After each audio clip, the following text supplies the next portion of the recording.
no one has ever, no one in this who gets nominated has ever shown any independence. He looks through their campaign finance, he looks through who they've worked for, no independence. Mr. Devine hasn't even been out of law school 10 years and spent less than half that time practicing as an attorney. The next nominee, Christian Stevens, is also of Missouri, similarly made a name for himself by undermining racial justice efforts in our judicial system and siding almost relentlessly with corporations in cases of worker discrimination. That's who Donald Trump puts in. If the average American has the ability to go to court and fight their boss or anything else, Donald Trump wants nominees who will always side with the big shots, with the well-connected. Nominees like Devine and Stevens should frighten anyone who cares about a strong, independent judiciary. They have failed to show the American people that they won't just be Donald Trump's foot soldiers in black robes. The Senate should reject their nominations. I yield the floor.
Mr. President. Majority Whip.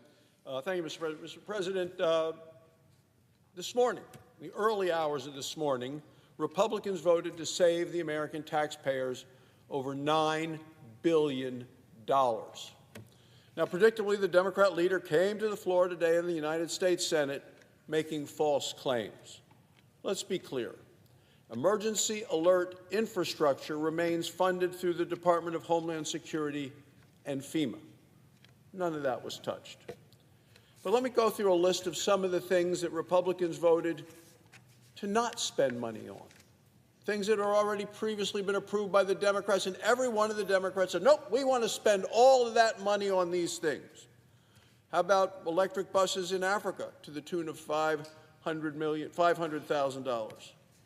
How about teaching about environmental racism, $7.4 million? Vegan food programs in Africa. How about $882,000 to fund social media mentorship in Serbia and Belarus? How about $2.1 million for climate resilience in Southeast Asia, in Latin America, and in East Africa? How about $3.3 million for civic engagement in Zimbabwe? The Democrats wanted all of these things to continue to be spent. The American taxpayers reject all of it. How about $4.4 million for South Pacific Youth Climate Corps? Who comes up with this way to spend money? Only Democrats, who want to spend and spend and spend. Oh, and of course, $6.2 million to address the needs of Venezuelan migrants in Colombia. Mr. President, I'm proud of the votes of the Republicans to say this is taxpayer dollars that should not be spent. Every Democrat, every single Democrat said, keep sending the money to projects like that, keep spending that money. Last night, for the first time since 1993, we're now 2025. First time in all of that time, the Senate came and stripped out the spending by passing a bill on the United States Senate floor last night to finally say enough is enough of this kind of reckless Washington spending that the American people have rejected and that this Congress is now going to end. But, Mr. President, I come to the floor today on a different matter, and that's because earlier this month, President Trump signed into law a historic economic plan, a historic economic plan for the future of our country, an economic plan that unleashes American energy and with it American prosperity. Makes it easier to produce American energy, American oil, American natural gas, American coal, right here at home. It opens up energy production onshore, offshore, and in Alaska, all vital areas in this country and for our economy. And what does this all mean? It means lower energy prices and more savings for the American people. Wyoming is America's energy breadbasket. It's where American energy's future begins and continues. We have a long and storied history, as is your state, Mr. President, and we're going to continue that and grow it into the future. And just last Friday, Wyoming opened the first rare earth mine in America in 70 years. It's called the Brook Mine, and it's located just outside the city of Sheridan, Wyoming. Now, most Americans probably haven't heard of the Brook Mine, but we need to know about it because it's going to have a very important role, and people will feel the influence and the importance of that mine. It's going to mean a lot in terms of prices, in terms of jobs, and also for national security. Well, Wyoming minerals mined by Wyoming workers are going to build a safer, more prosperous America because the mine holds over 1 billion tons of coal. Also, it critically includes not over 2 million tons of critical minerals. These are the minerals that we use in smartphones and cars, washers and dryers, and even fighter jets, Mr. President. Secretary of Energy Chris Wright came to Sheridan, Wyoming for the groundbreaking ceremony last Friday. He called it a landmark moment, one for workers, one for manufacturers, and one for our energy independence. He's exactly right. Today, America is dangerously dependent on China for critical minerals. China controls 85% of the world's refined rare earth mineral elements today. 85%. Some of it they mine there. They also get it from mines around the world and get sent there for processing. But they control 85% of the refined rare earth elements supply. Today, what's China doing? We know what they're doing. They're weaponizing this power to pressure our country and to threaten our U.S. supply chains. Look, we can't be safe as a nation if we are dependent on our adversaries. We cannot prosper if we cannot properly power our nation. That's why this critical minerals mine in Wyoming matters. It reflects our commitments to our own independence, our own freedom, getting rid of the dependence. This last administration, in the last 4 years, they put our head in the noose in terms of energy, energy availability, energy cost, and also critical elements from around the world. America's future depends on abundant energy resources, and Wyoming energy resources and Wyoming energy workers will power that future. Look, America is an energy superpower. We have the resources, we have the workers, we have the know-how. Now, finally, we are acting like it. Republicans are focused on restoring American energy dominance. No more this Joe Biden prioritized the climate over energy that is available, affordable, and reliable. The American people rejected it. We saw what it did to raising energy prices, what it cost to heat our homes, cool the homes, fill the gas tank in the last administration. People suffered the pain of the policies of that Democrat administration. We are getting America back on track, stronger, safer, more prosperous, and we're not going to stop until the American people see and feel the results they deserve. Thank you, Mr. President. I yield the floor.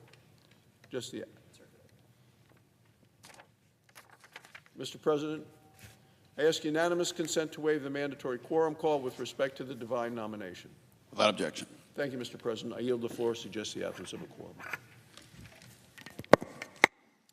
Clerk will call the roll. Ms. Also Brooks.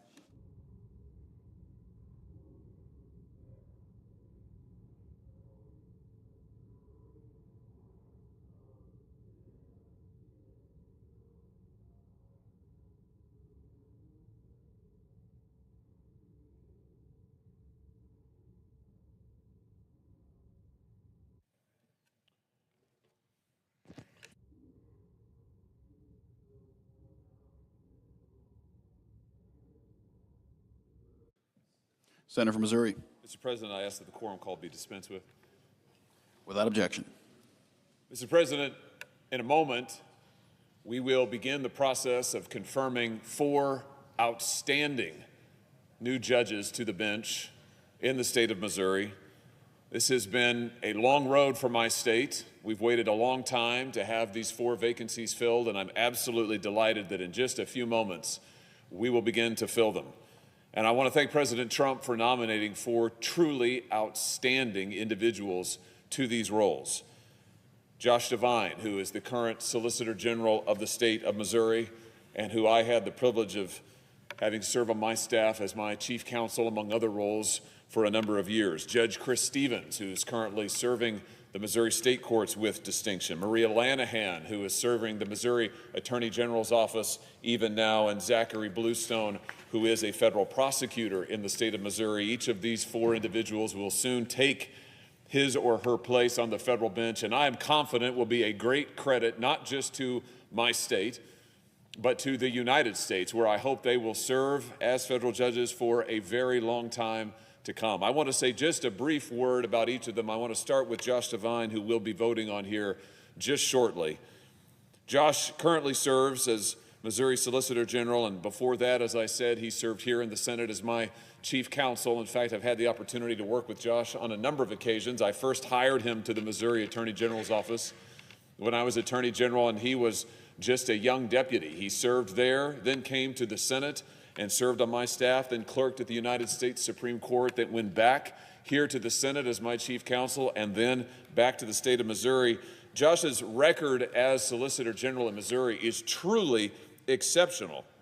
He has argued, litigated numerous cases in our state courts and federal courts, from the trial court level all the way to the United States Supreme Court. And here's the thing that really strikes me about Josh's record. If you total up his courtroom victories for Missouri, the dollar amounts that he has won on behalf of the state of Missouri, you won't believe the total. It's $725 billion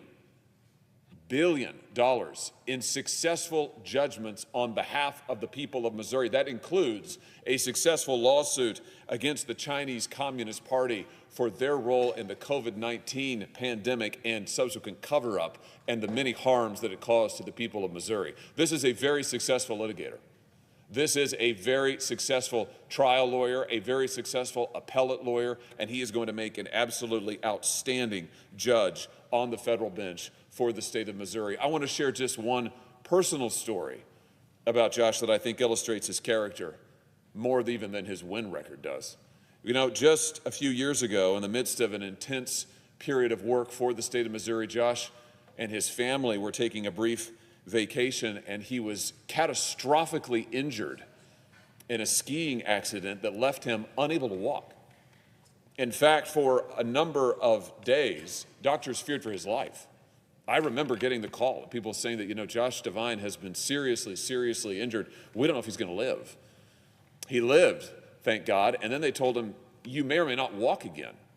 Do you know, over a period of months that followed, Josh set himself to regaining with 100% confidence his ability to walk. And I remember talking to him while he was yet in intensive care and then in the hospital for a long period of time, and seeing the pictures of him propped up there in his bed, already back to work for the state of Missouri. I mean, his briefs around him, his laptop in front of him, writing briefs, on calls, trying to direct motions, argue them if possible over the phone. It was incredible. And what he did then for a period of months after that was he taught himself to walk again. You'll see him, I'm sure, walking in and out of the courthouse soon in his new role on the bench. He has regained with 100% capacity his ability to walk. And it really is a testament to his determination, to his grit, to his faith, and also to his family. Who really deserves the praise here is his exceptional wife, Elizabeth, mother of 6 children with Josh. I think a 7th is on the way. They are an incredible family. They are an incredible couple. They have already served the state of Missouri with distinction, and I know Josh is going to continue to serve the state with distinction for years to come. Judge Chris Stevens is such an exceptional jurist, and I know that my good friend and colleague, Senator Schmidt, will have more to say about him in just a moment.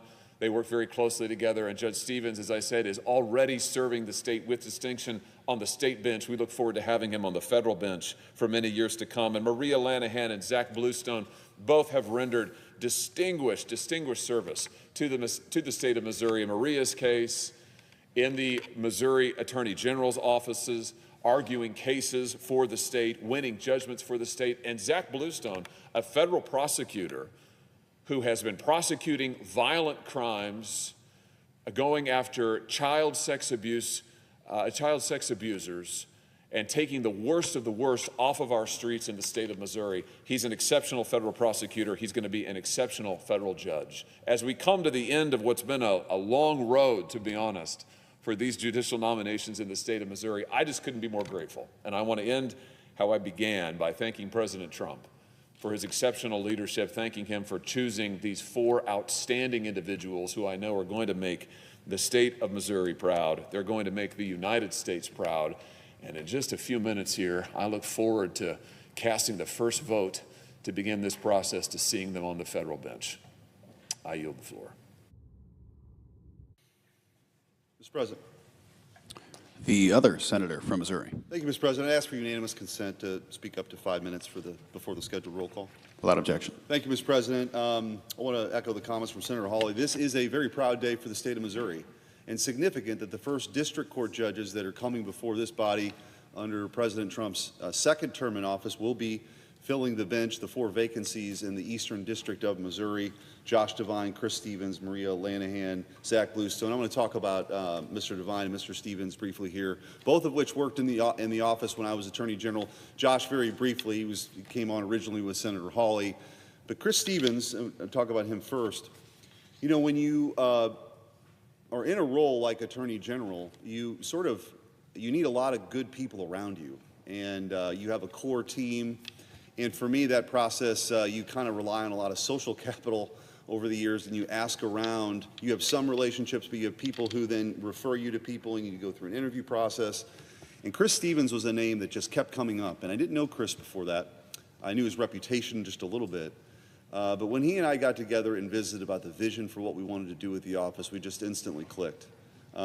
He's an incredible family man, a devout Catholic. His wife, Lee, they have great kids. He's a wonderful father. And before he came to my office, he was probably one of the more decorated and storied criminal prosecutors in the U.S. Attorney's Office in generations. I mean, if there was a tough criminal case, Chris Stevens was the guy. And so I brought him in originally as our criminal chief. He later, when Tom Albus, who was my first assistant, went on to become a judge, Chris Stevens then took that first assistant role. And what I was always impressed by Chris was not only just his work ethic, but his willingness to work with younger lawyers, to be a mentor. His legal acumen is beyond reproach. He's a brilliant guy. He's going to do an incredible job on that court. And I'm just so proud for him and his family today as this vote happens, and he will ascend to that really important role, a lifetime appointment, and will do the business of the people on that bench. And we need more people like Chris Stevens, so it's really a special day. Josh Devine, Senator Hawley mentioned, he's a very, very smart guy. He's done a great job in the Solicitor General's office with the current Attorney General, Andrew Bailey. He will do a phenomenal job on the bench. We're really lucky to have such a deep legal bench in the state of Missouri.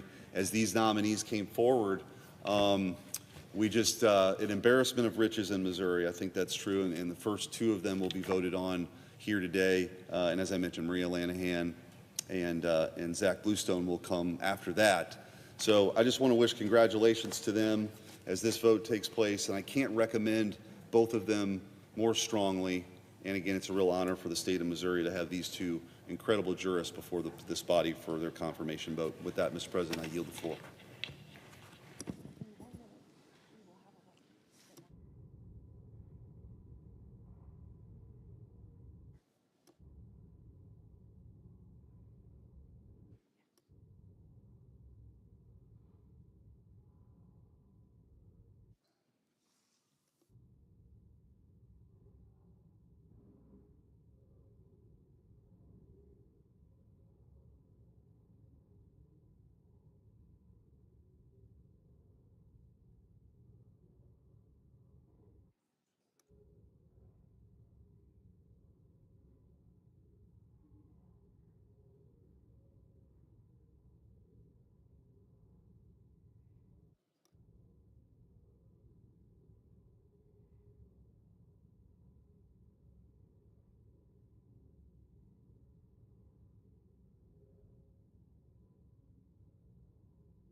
The clerk will report the motion to invoke cloture.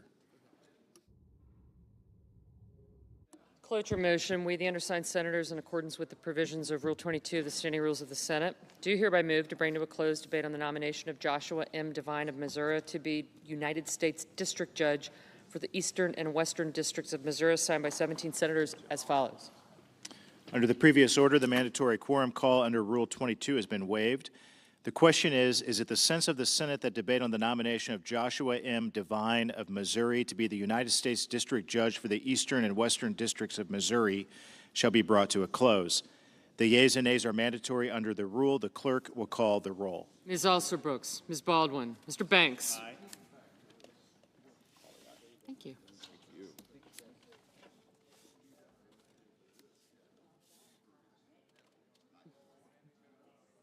Mr. Barrasso.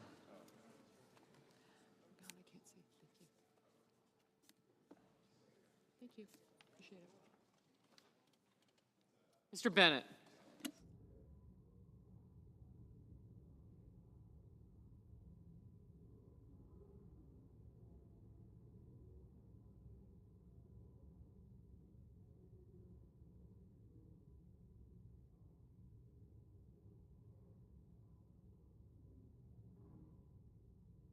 Mr. Bennett, Mrs. Blackburn, Mr. Blumenthal. Thank you. Ms. Blunt-Rochester, Mr. Booker, Mr. Bozeman, Mrs. Britt, Mr. Budd, Ms. Cantwell, Mrs. Capito, Mr. Cassidy, Ms. Collins, Mr. Coons, Mr. Cornyn, Ms. Cortez Masto, Mr. Cotton, Mr. Kramer, Mr. Crapo, Mr. Cruz, Mr. Curtis, Mr. Daines, Ms. Duckworth, Mr. Durbin, Ms. Ernst, Mr. Fetterman,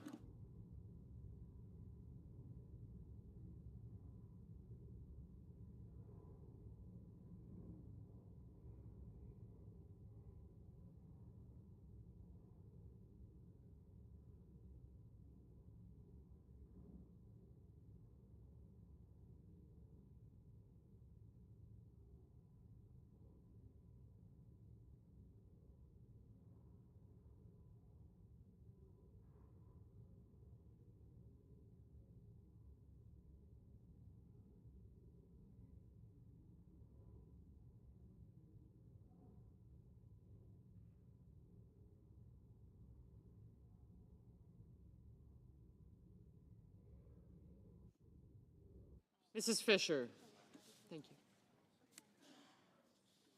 Mr. Gallego, Mrs. Gillibrand, Mr. Graham, Mr. Grassley, Mr. Haggerty, Ms. Hassan, Mr. Hawley, Mr. Heinrich, Mr. Hickenlooper, Ms. Hirono, Mr. Hoven, Mr. Husted, Mrs. Hyde-Smith, Mr. Johnson, Mr. Justice, Mr. Kane, Mr. Kelly, Mr. Kennedy,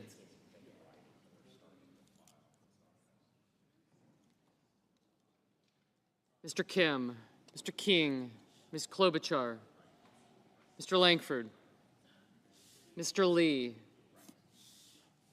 Mr. Lujan, Ms. Lummis, Mr. Markey, Mr. Marshall, Mr. McConnell, Mr. McCormick, Mr. Merkley, Mrs. Moody, Mr. Moran, Mr. Marino, Mr. Mullen, Ms. Murkowski, Mr. Murphy, Mrs. Murray, Mr. Ossoff, Mr. Padilla, Mr. Paul, Mr. Peters, Mr. Reed, Mr. Ricketts, Mr. Risch, Ms. Rosen, Mr. Rounds, Mr. Sanders, Mr. Schatz, Mr. Schiff, Mr. Schmidt, Mr. Schumer, Mr. Scott of Florida, Mr. Scott of South Carolina, Mrs. Shaheen, Mr. Sheehy, Ms. Slotkin, Ms. Smith, Mr. Sullivan, Mr. Thune, Mr. Tillis, Mr. Tuberville, Mr. Van Hollen, Mr. Warner, Mr. Warnock, Ms. Warren, Mr. Welch, Mr. Whitehouse, Mr. Wicker, Mr. Wyden, Mr. Young.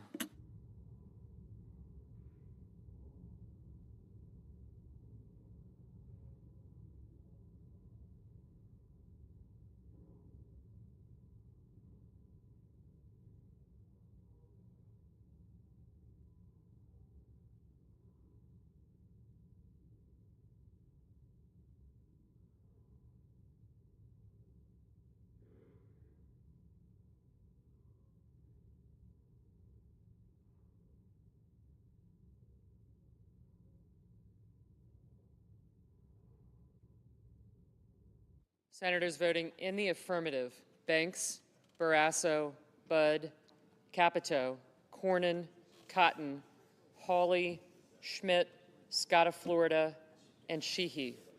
Senators voting in the negative: Duckworth, Fetterman, Kim, and Schiff.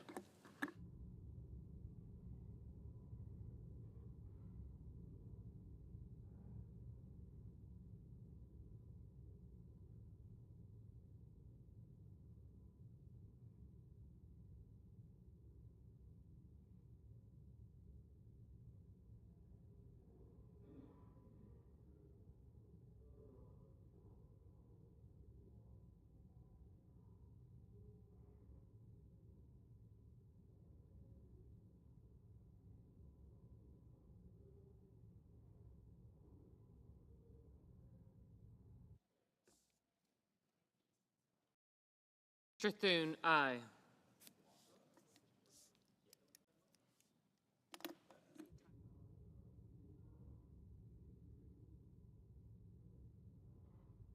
Mr. Cruz, aye.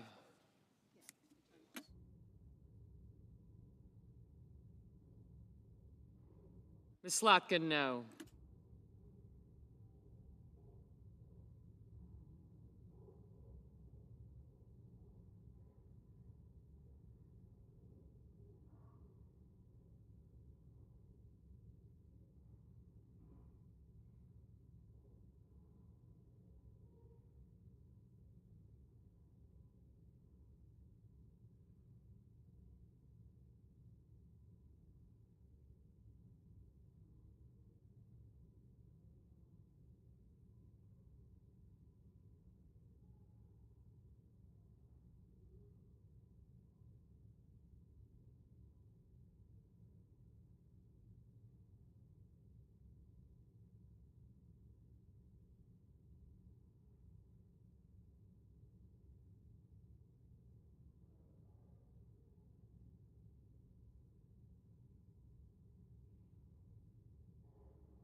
Mr. Bennett, no. Mr. Ricketts, aye.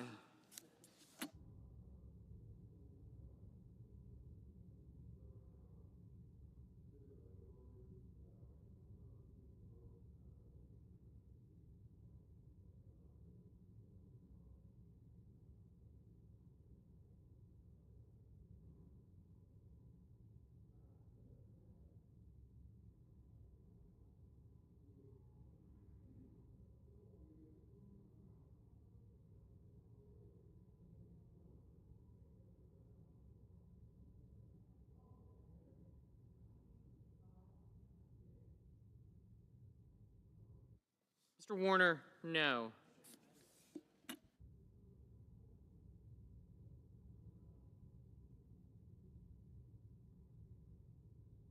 Ms. Hassan, no.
Mr. Tuberville, aye.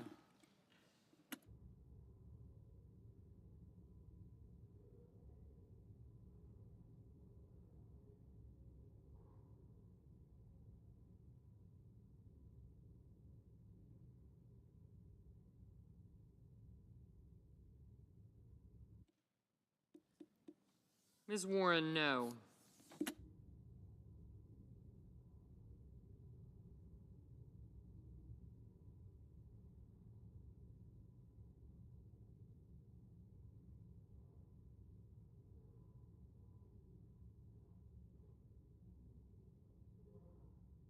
Mr. Warnock, no.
Ms. Rosen, no.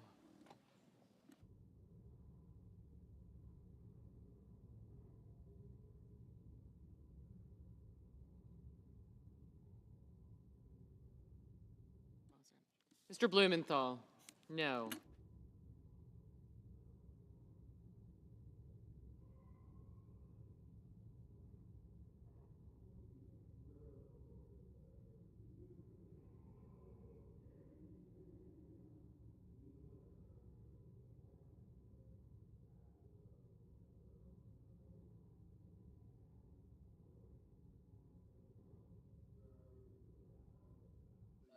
Mr. Justice, aye. Mr. Kelly, no. You want to?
Mr. Sanders, no.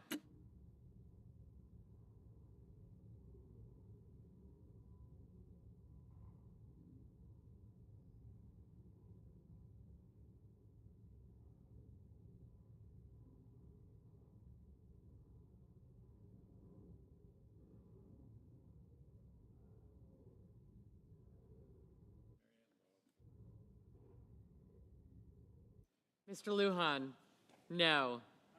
Mr. Curtis, aye. Mr. Crapo, aye.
Mr. Haggerty, aye.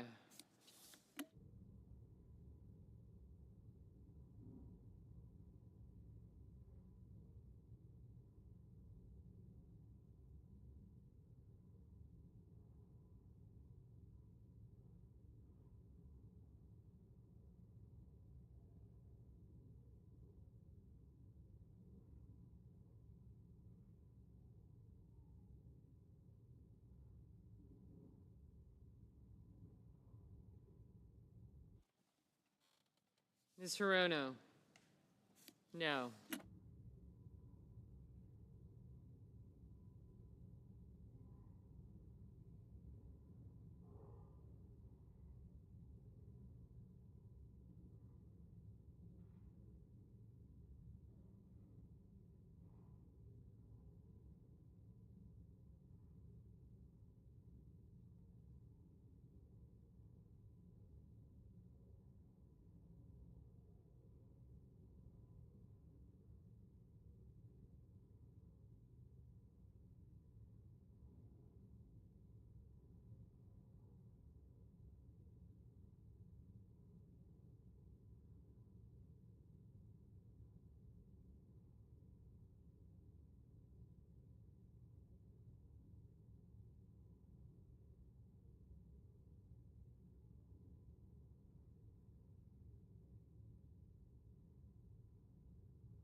Mr. Wyden, no.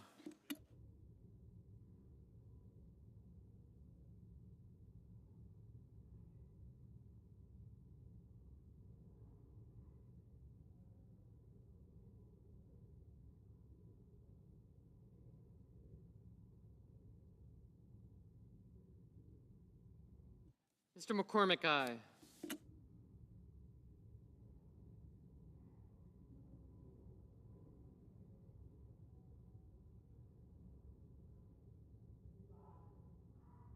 Mrs. Blackburn, aye.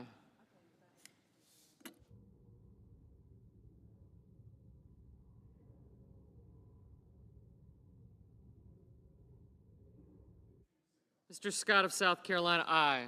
Mr. King, no.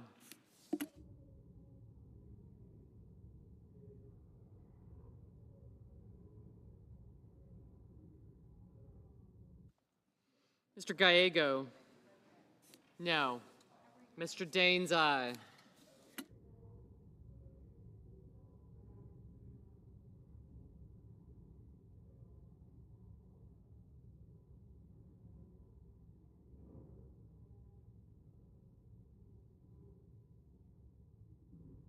Ms. Ernst, aye.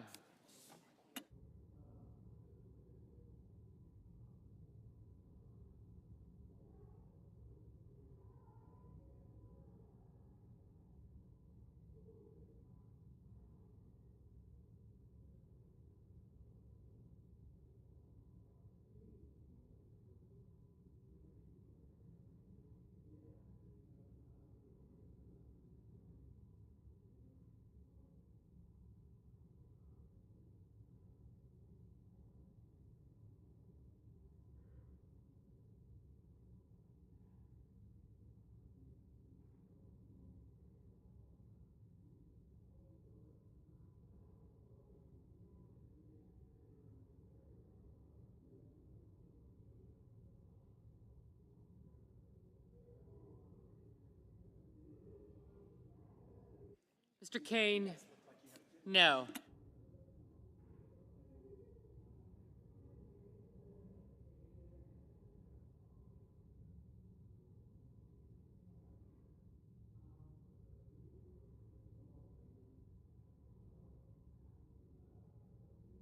Mr. Risch, aye.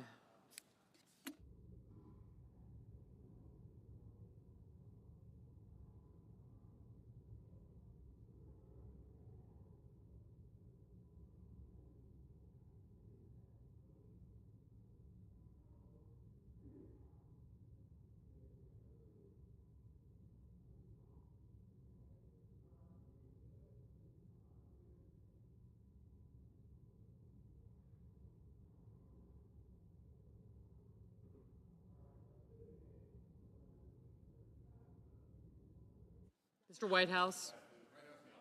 No. Mr. Padilla? No.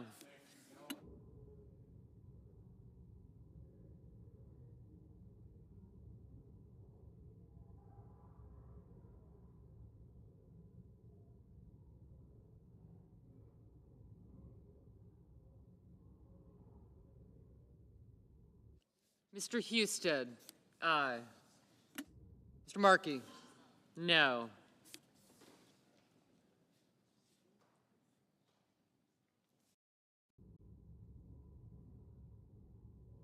Ms. Blunt Rochester? No. Mr. Hickenlooper? No.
Mrs. Moody, aye.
Mr. Grassley, aye.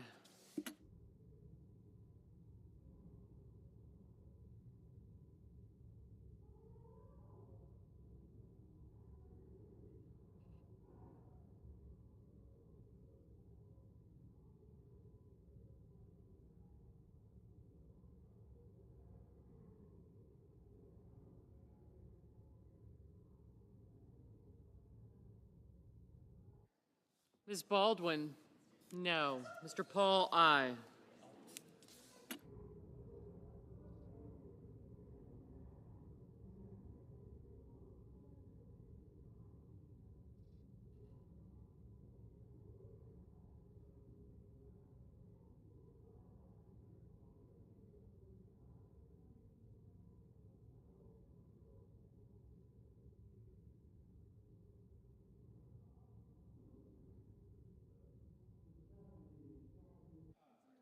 Mr. Cassidy. Mr. Cassidy, aye.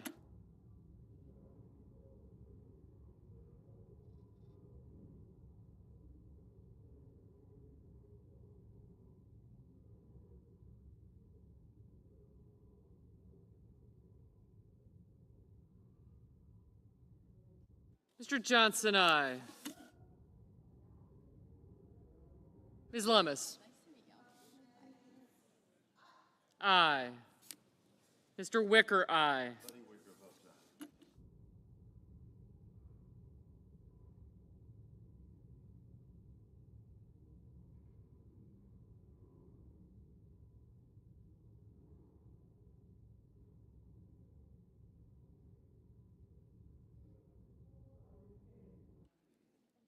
Mr. Kennedy, aye.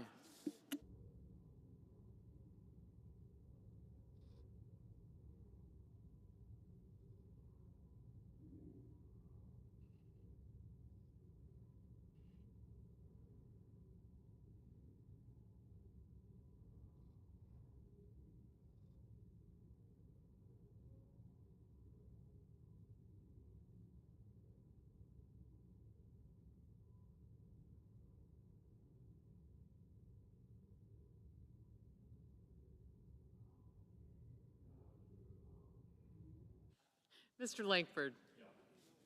Mr. Langford, aye.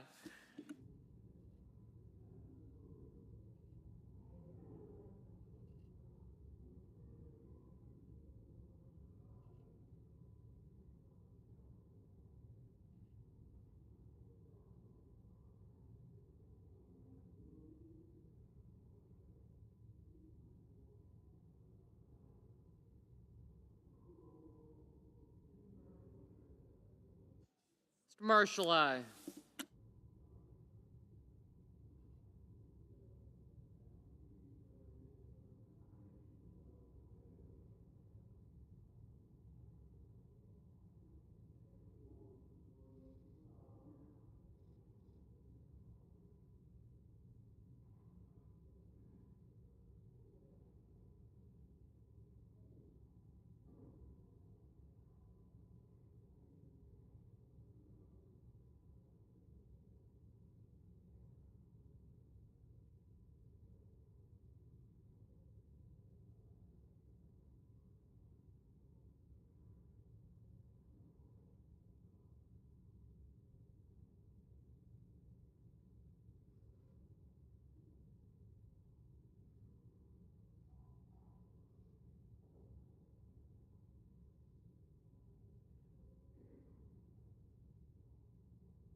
Ms. Cantwell.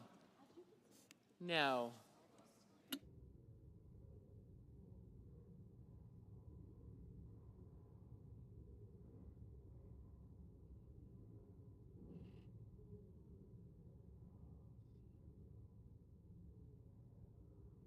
Mr. Young, aye.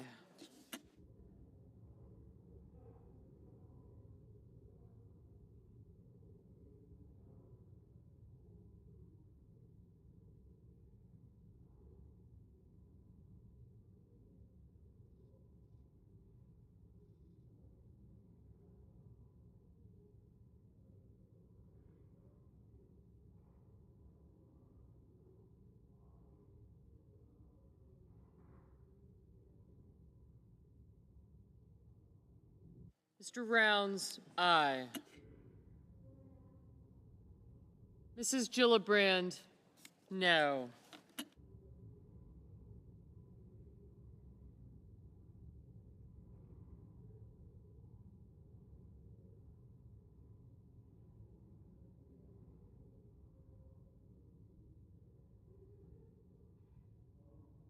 Mr. Sullivan, aye.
Ms. Cortez Masto.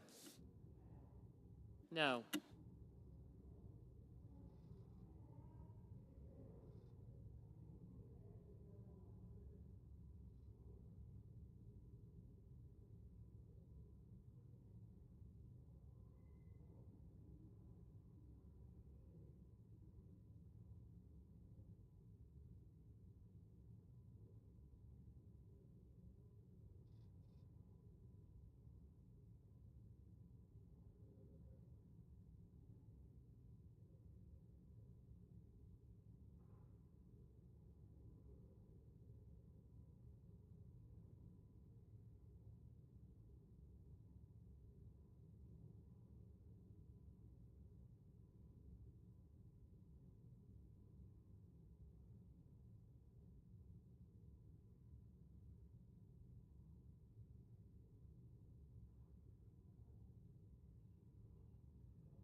Mr. Lee, aye.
Mr. Booker? No.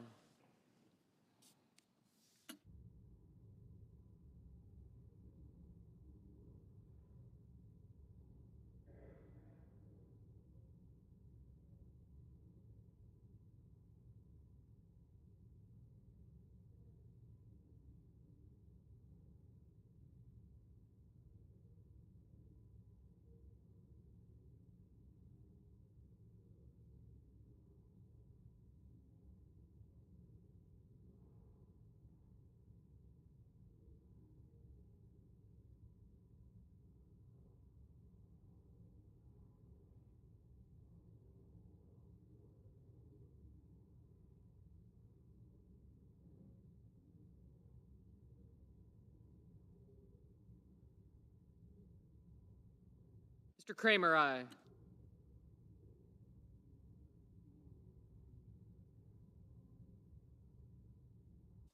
Ms. Alsobrooks, no.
Mr. Peters, no. Mr. Heinrich, no.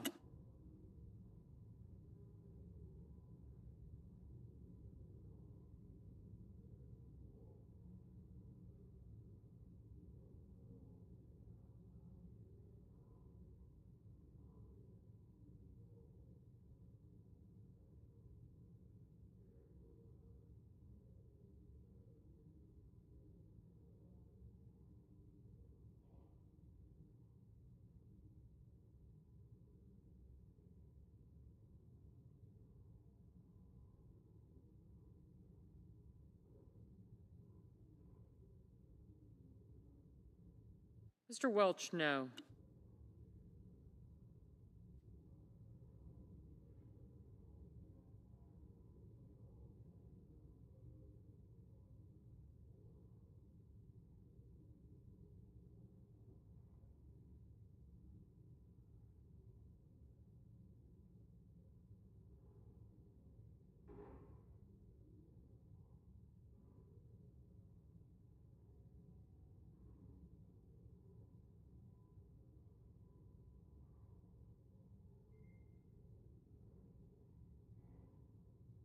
Mr. Van Hollen, no.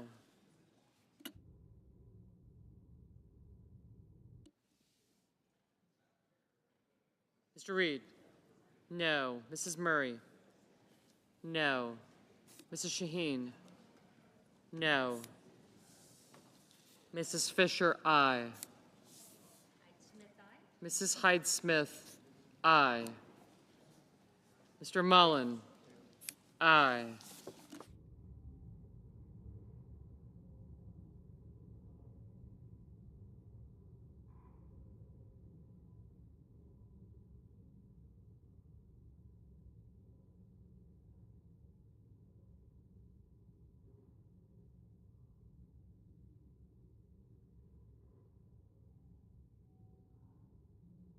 Mr. Graham, aye.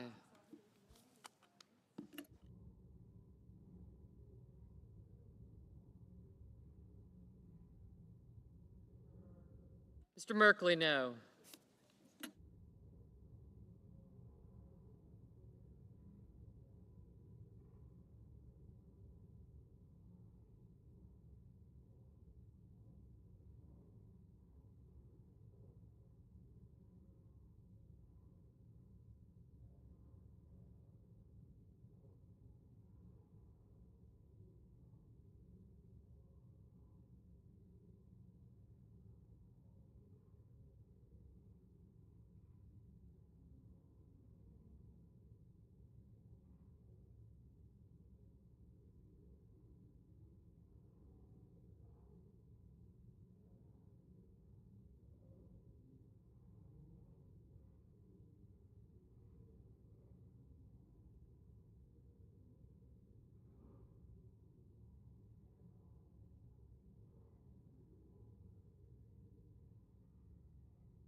Mr. Marino, aye.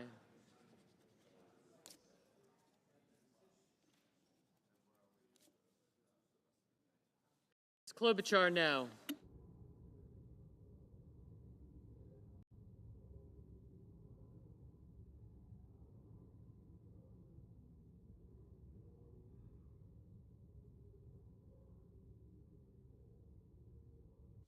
Mr. Ossoff, no.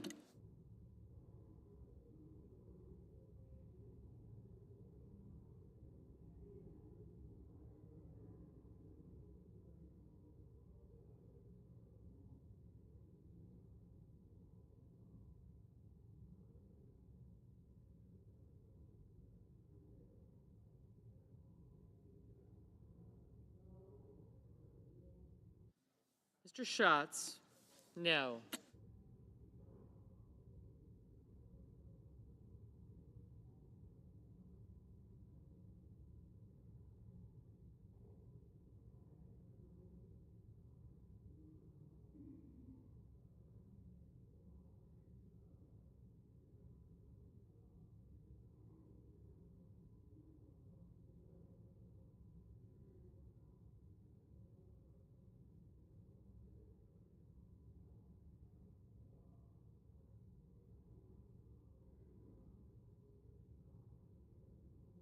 Mr. Coons, no.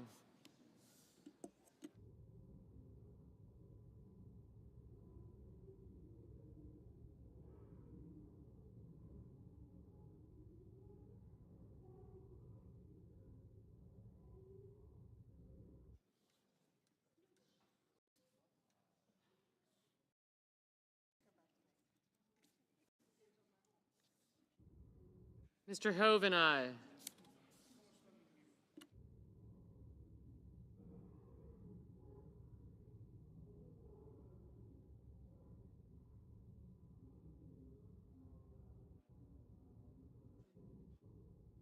Mr. Moran, aye.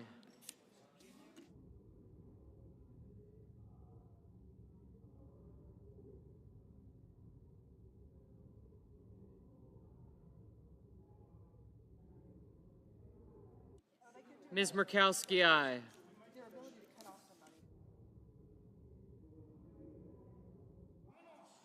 Mr. Bozeman, aye.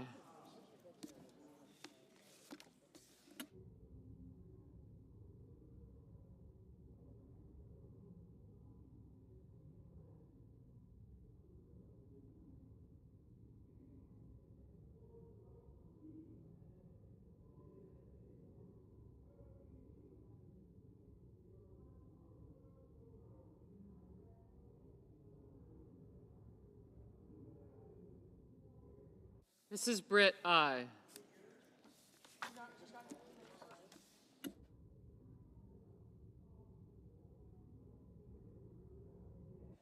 Mr. Durbin, no. Ms. Collins, aye.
Mr. McConnell, aye.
Mr. Schumer, no.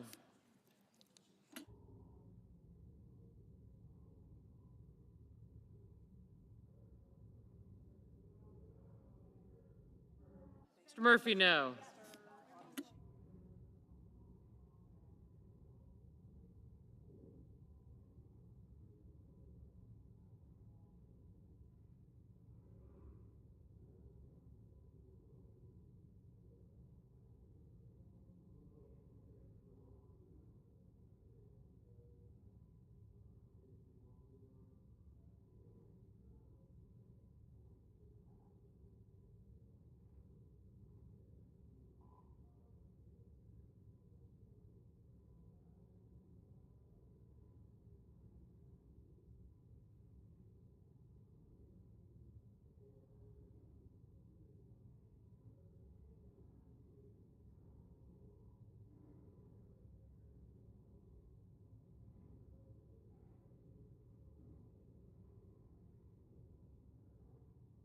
Vote. The yeas are 52, the nays are 46. The motion is agreed to.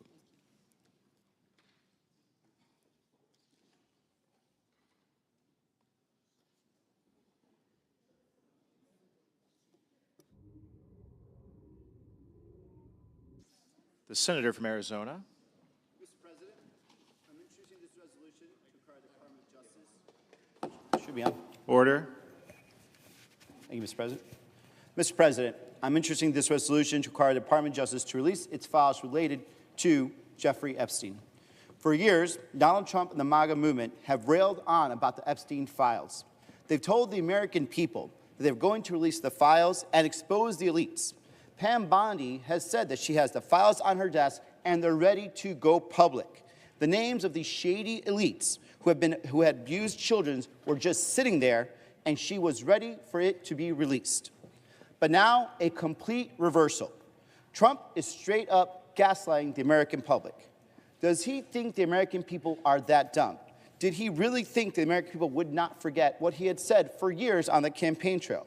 Just yesterday, we learned that the Trump administration abruptly fired one of the lead prosecutors in the Epstein case. No explanation, no warning, just gone.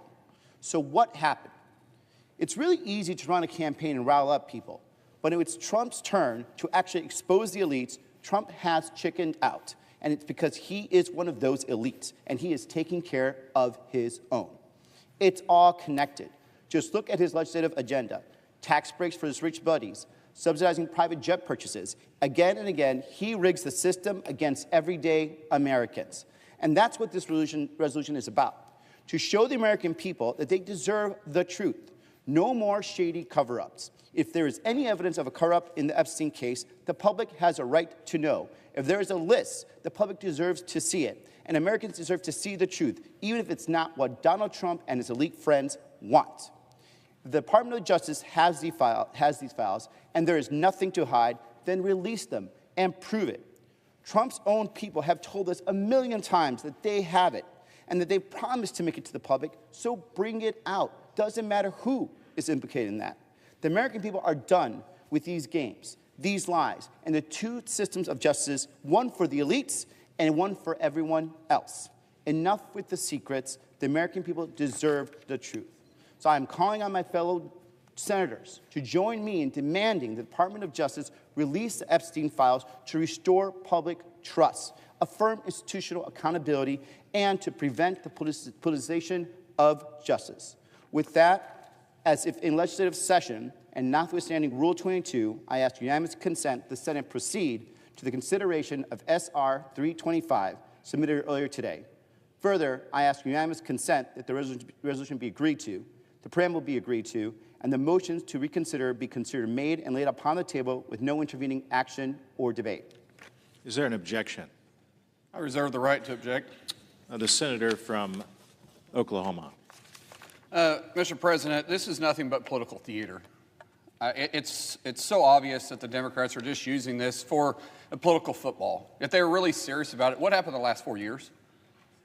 Or were they silent, doing nothing but covering up for an absent president? And now all of a sudden they want to talk about transparency? We haven't even figured out who ran the White House the last 4 years, and now all of a sudden they want to make something of this? Are you kidding me? If they're serious about it, then why didn't they say something in the last 4 years?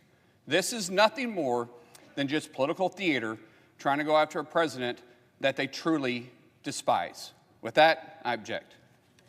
The objection is heard. The senator from Texas. Mr. President, next year we'll celebrate the 250th anniversary of our nation's founding. And I'm glad that in anticipation of this great celebration, President Trump has issued an executive order outlining preparations that our country will make to celebrate this anniversary. As part of this effort, President Trump has also issued a separate executive order specifically directing the elimination of woke and anti-American displays at the Smithsonian museums. Now, this may come as a shock to many people, but every single institution in this city seems to be infected with political ideology and bureaucratic agendas, and that the Smithsonian is no exception. The 21 museums that make up the Smithsonian institution have been a treasure for a long time, but unfortunately in recent years they've strayed from their true mission. These museums should be a place where up-and-coming generations of Americans can go to learn about American heroes and who built our great nation. They should be places where they learn about our founding fathers, the founding documents like the Declaration of Independence and the Constitution, the pioneers who explored and settled this great land, and those who endured great hardships in order to make a better life for their children. There are so many great stories in America. People who've done so much to make our country what it is today, and these stories are what our young people need to hear. Because how else will you inspire the upcoming generation to stand on the shoulders of their forebears and continue to make life better for more and more people who call this great country home?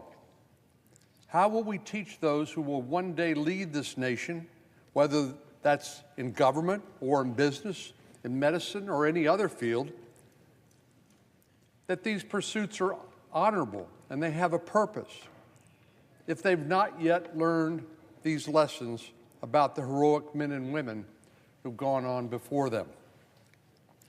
Unfortunately, as I indicated a moment ago, the Smithsonian has strayed from its original reason for being. The Smithsonian Institution was founded in 1846 for the express purpose of increasing the diffusion of knowledge among men.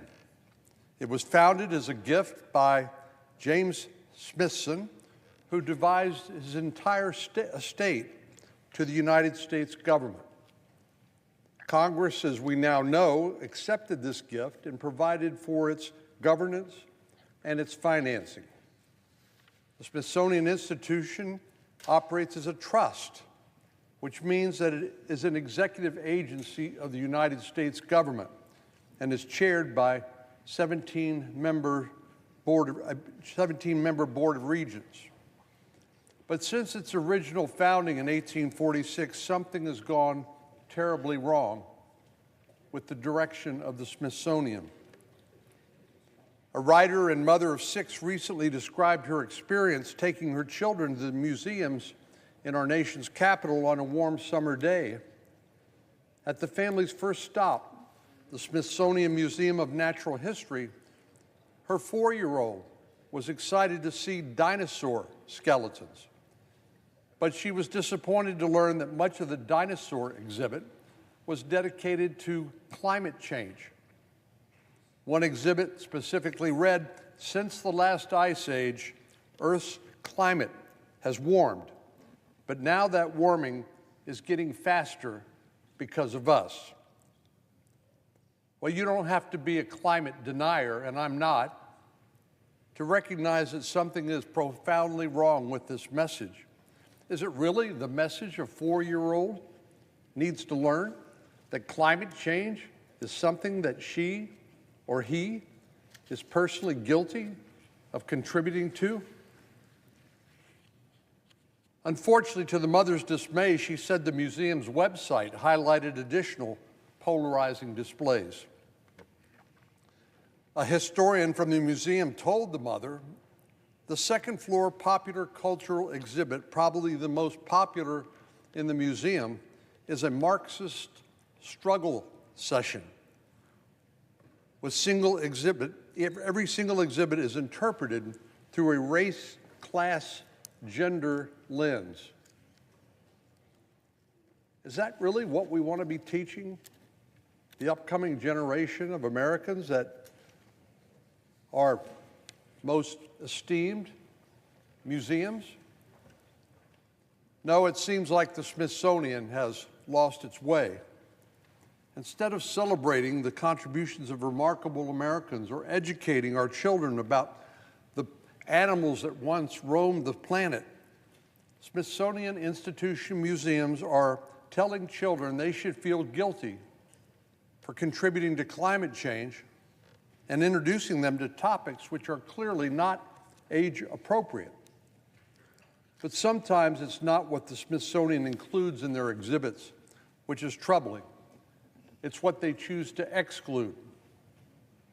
Who can forget the snub to Supreme Court Justice Clarence Thomas at the Smithsonian's National Museum of African American History and Culture?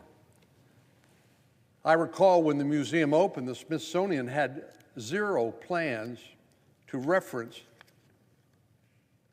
Justice Clarence Thomas, the second of two black justices to ever serve on the United States Supreme Court.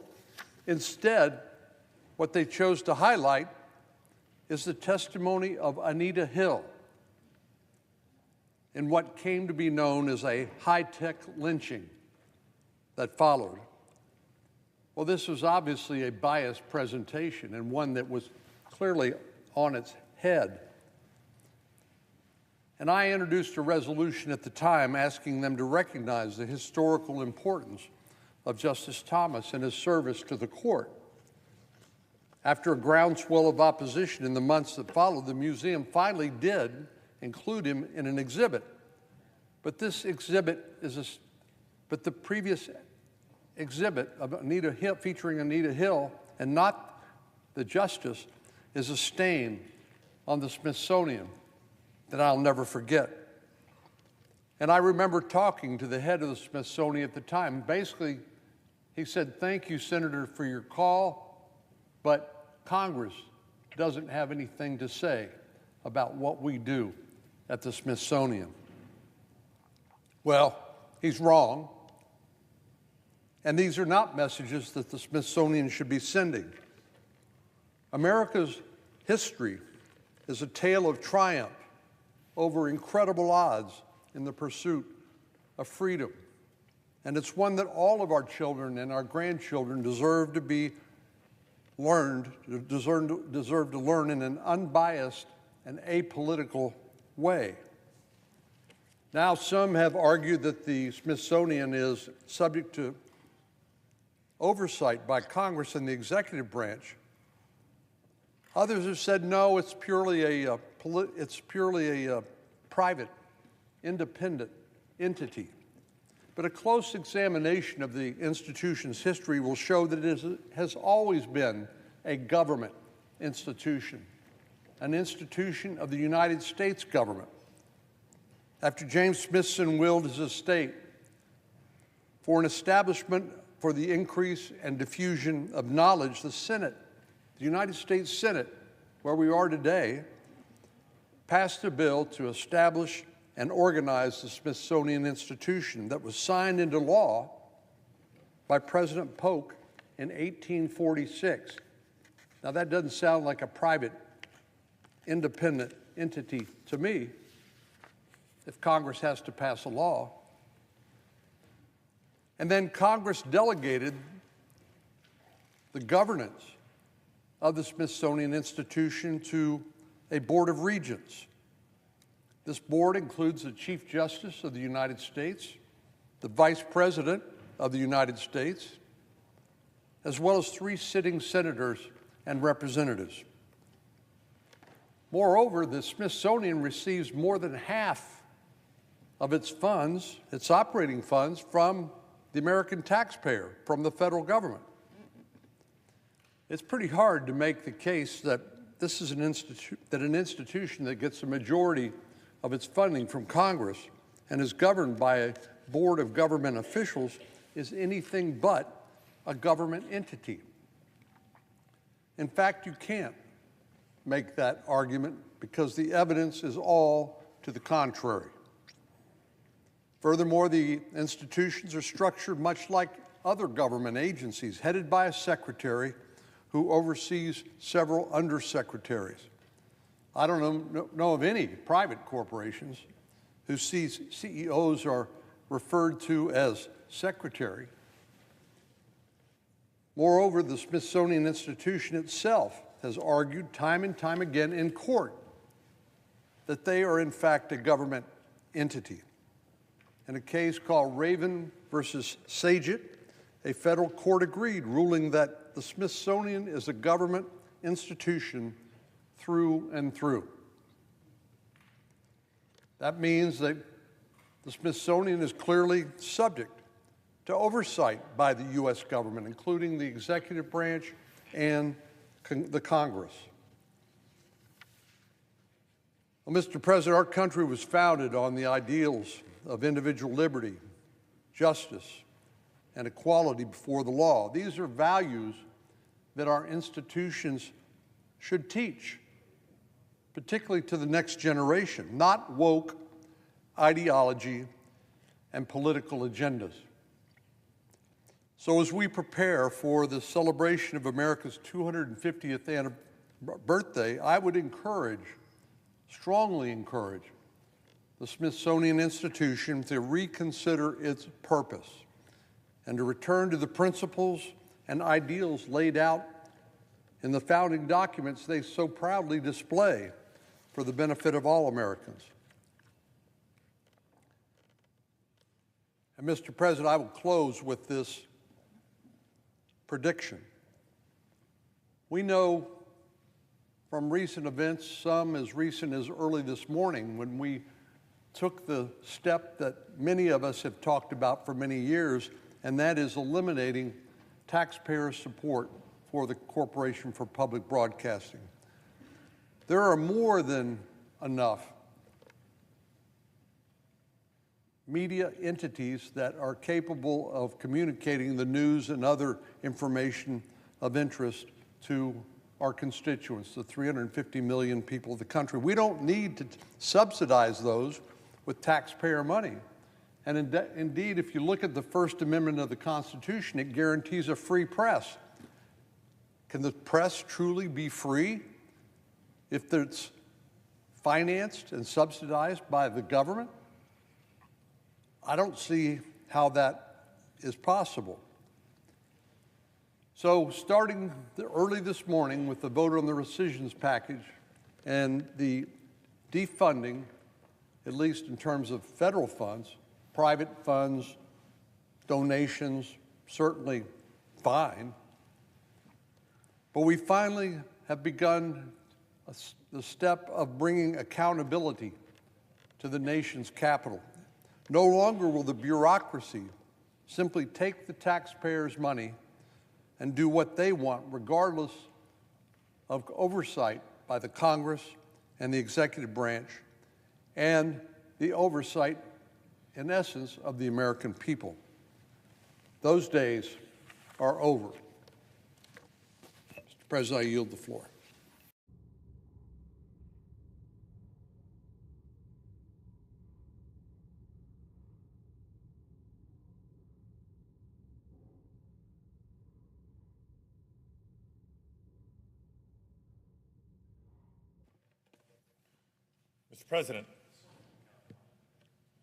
Mr. President, 2 weeks ago, I informed Senate leadership of my intent to object to the Senate proceeding to Trump's nominee to serve as Vice Chief of the National Guard Bureau. So I rise today to both publicly and clearly explain my hold on this nomination. and to demand that the Trump administration release all remaining U.S. military forces from the unnecessary and political deployment to Los Angeles. Now, earlier this week, the Trump administration did announce that they would be releasing 2,000 National Guard troops from deployment. No, not from an overseas mission, not from some disaster response to a region in need, but from a deployment against their own fellow citizens. Around 2,000 National Guards women and men and an additional 700 Marines are still in Los Angeles today. Why? Because Donald Trump needs a distraction. Think back to about a month ago. The president found himself in the lowest point of his presidency thus far. He was drowning in negative headlines, everything from his failing tariff wars that continued to raise prices and costs on working families, to Vladimir Putin embarrassing him on the world stage, to a messy public breakup with Elon Musk. So in order to change the news cycle, which he does so often, to shift the headlines away from his many, many failures, President Trump chose to ramp up ICE raids in California. And when Californians took to the streets to exercise their First Amendment rights by peacefully protesting, Trump responded by federalizing the California National Guard. And then later, the U.S. Marines were ordered in to intimidate the people of Los Angeles.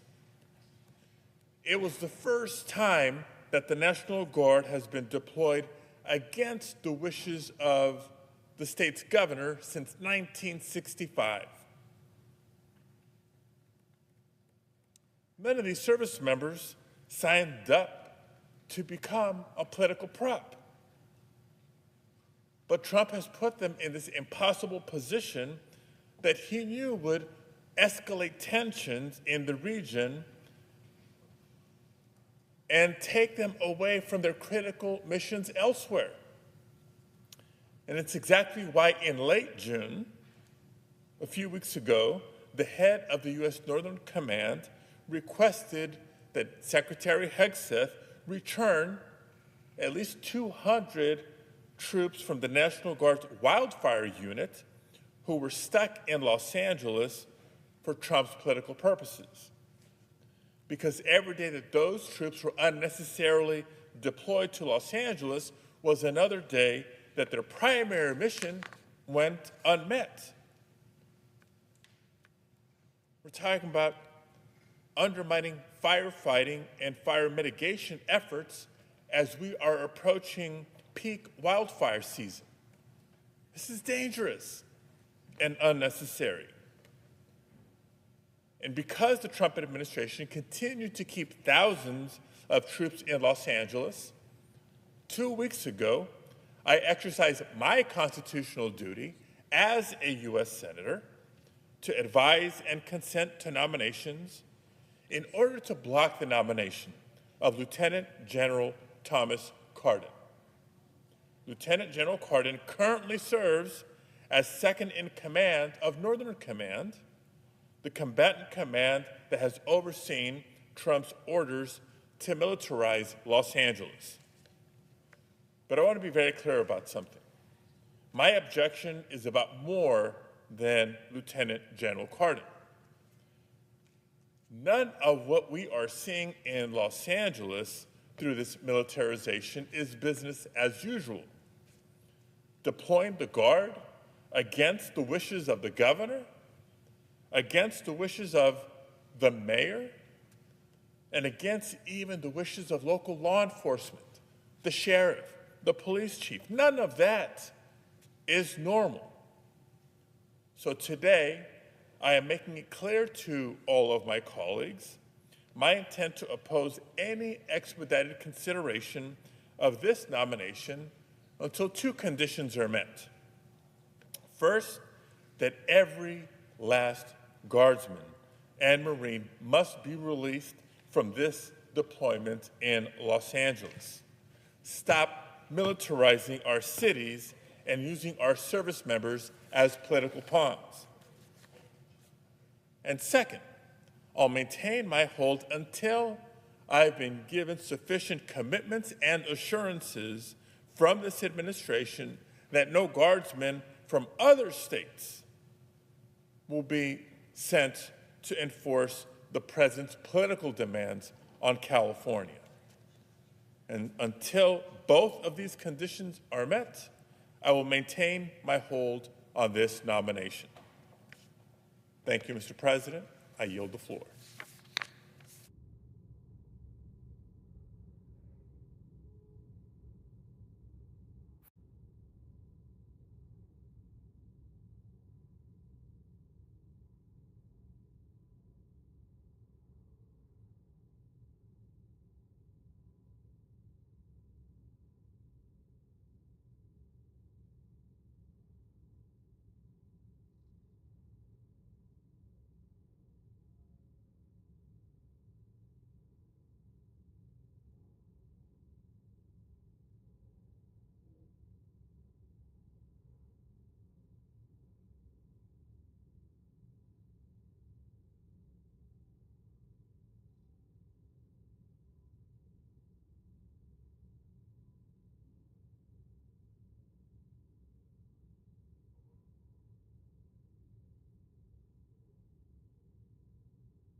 The senator from Arkansas.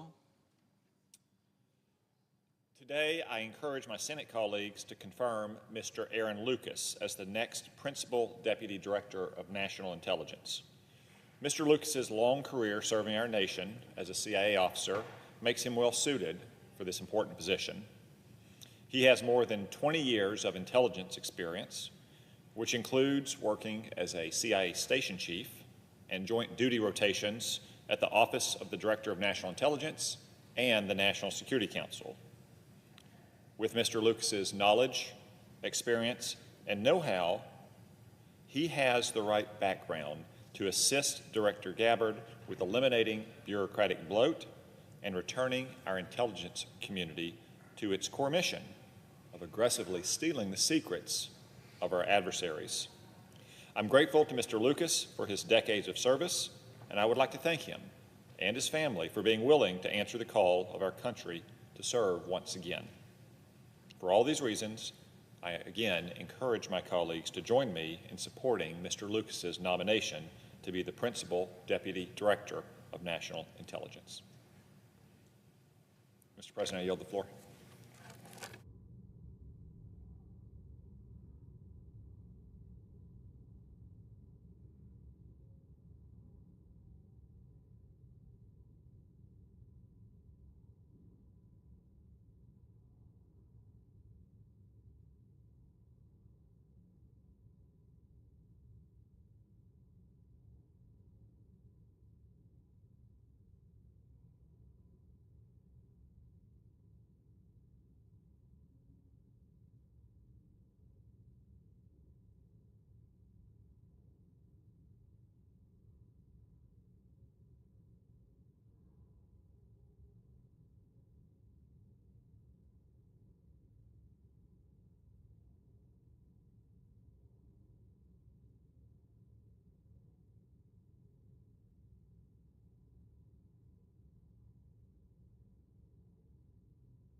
The Majority Leader. Mr. President, I ask unanimous consent that notwithstanding Rule 22, at 2:15 p.m. today, the Senate vote on the motions to invoke cloture on executive calendar numbers 263, 96, 108, 91, and 114, and that the mandatory quorum calls be waived. Further, if cloture is invoked on the nominations individually, all post-cloture time be expired, including executive calendar 260, and the Senate vote on confirmation of the nominations at a time to be determined by the Majority Leader in consultation with the Democratic Leader no earlier than Monday, July 21st. Finally, if confirmed, the motion to reconsider be considered made, laid upon the table, and the President be immediately notified of the Senate's action. Without objection. Thank you, Mr. President.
President. The senator from Oregon. Mr. President, Donald Trump has made some far-fetched statements over the last few months, but a stunner in the last few days was his claim that the Jeffrey Epstein matter was a hoax and a scam. Here is why the president is wrong. The figure at the center of this story was an ultra-rich, well-connected sex trafficker. He was a serial rapist of women and young girls. And for some reason, the Trump administration, that claimed they'd be the most transparent administration ever, turned on a dime. The president had run on a campaign with a promise to expose the Epstein files. Now he and the Attorney General, Pam Bondi, say, nope, nothing to investigate. When it comes to Epstein and sex trafficking, all these claims are just ludicrous. I want the American people to know that that's wrong. If you want to know why, just look at the latest report from our investigators that was discussed in the New York Times this morning. Now, somewhere in the Treasury Department, Mr. President, locked away in a cabinet drawer, is a big Epstein file that's full of actionable information. Follow the money details about his financing and operations that await investigation. Last year, the Biden administration allowed our investigators to look at portions of the file. We did that at the Treasury building. Here is what it says. Treasury's Epstein file details, Mr. President, 4,725 wire transfers. Let me repeat that. 4,725 wire transfers, adding up to nearly $1.1 billion flowing in and out of just one of Mr. Epstein's bank accounts. If you ask me, that is more than 4,000 potential lines of investigation right there. Hundreds of millions more flowed through other accounts. That's even a lot more to investigate. The file shows that Mr. Epstein used multiple Russian banks, which are now under sanctions, to process payments related to sex trafficking. A lot of the women and girls he targeted came from Russia, Belarus, Turkey, and elsewhere. One shudders to think about the kinds of people who must have been involved in trafficking these women and young girls out of those companies and into the Epstein web of abuse. Again, these are all potential leads, Mr. President, the Department of Justice ought to be digging into. This is about years and years of international sex trafficking. None of this is a hoax. None of it is a scam. And I'd like to say I consider it insulting to the intelligence of the American people for the Trump administration to simply say there is nothing to investigate here. Now, when the Trump administration came in with a lot of fanfare about transparency and openness, I said, I'm going to follow up on that. So I wrote to the Attorney General, Ms. Bondi, Treasury Secretary Bessent, FBI Director Patel, and I asked them all to produce the Epstein file to the Senate Finance Committee so it could be reviewed. In fact, I've made that request multiple times. The Trump commitment to transparency based on the response didn't mean a whole lot because they just refused. Here's what one Treasury official wrote back to me. I'll quote here. The Department of Treasury has previously made documents available relating to the matter in response to your inquiries. Accordingly, we understand that you have the information you seek from the Treasury related to this request. We thank you for your attention to this important issue. Mr. President, for anybody who's familiar with how these discussions go in Washington, D.C., what I just read was code for the bureaucracy saying, you're asking for information, go pound sand.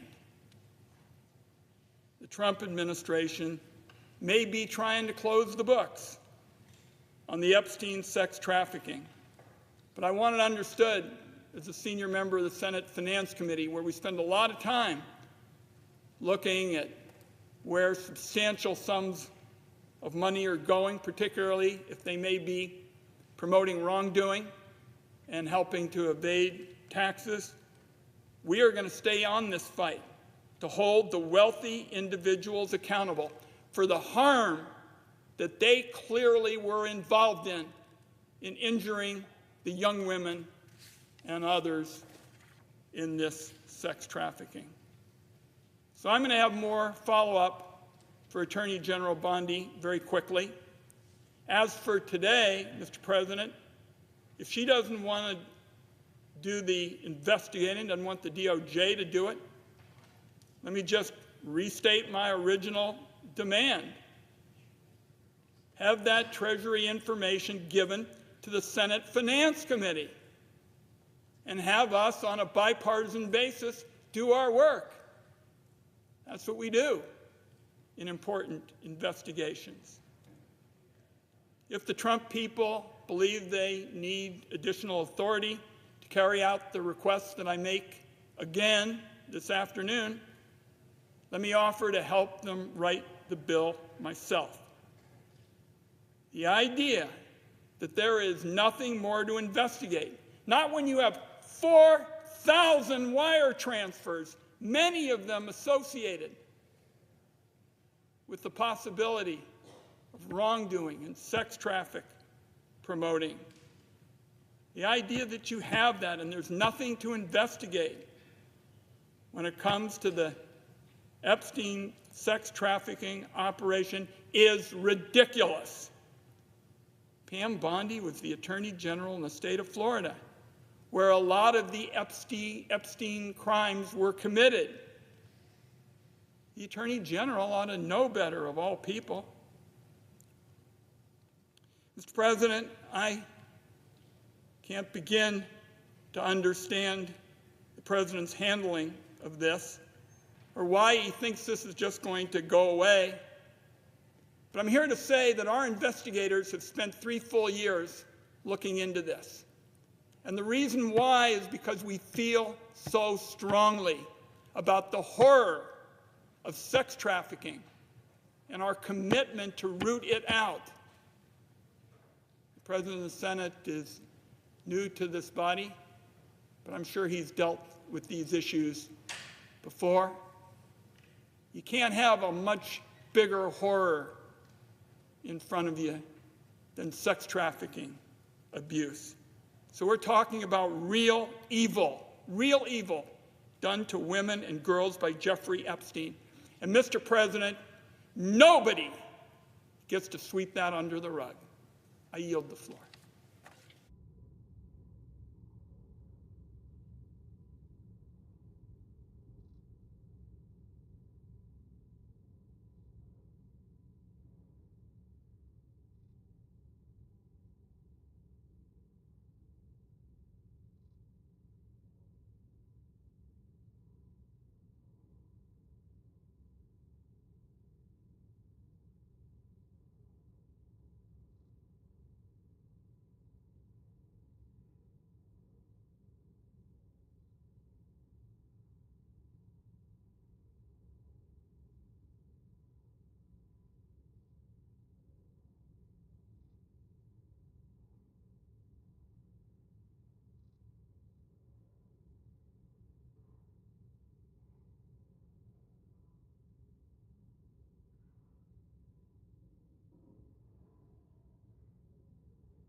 President. The senator from Colorado. Thank you, Mr. President. Are we in a quorum call? We are not. Thanks, Mr. President.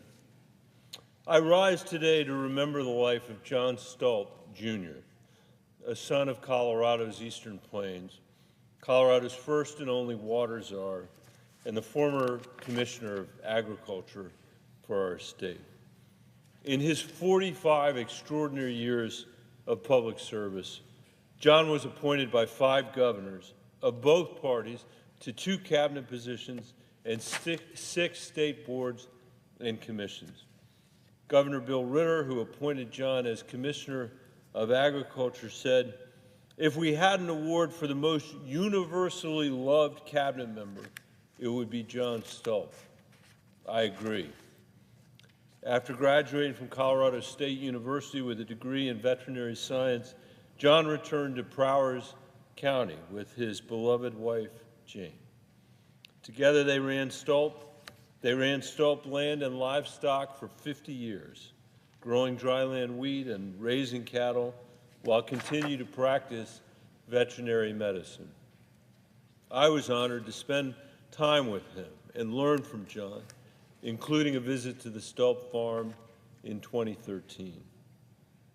Over the years, the Stalp family farm has welcomed members of Congress, state legislators, commissioners, school groups with open arms and warm hospitality.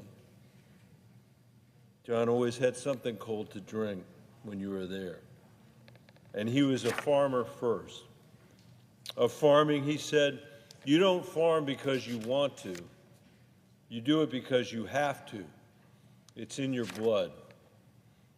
John was elected county commissioner in deep red Prowers County as a Democrat, which testifies precisely to the kind of leader he was: steady, willing to work toward compromise, and always putting the needs of southeastern Colorado first.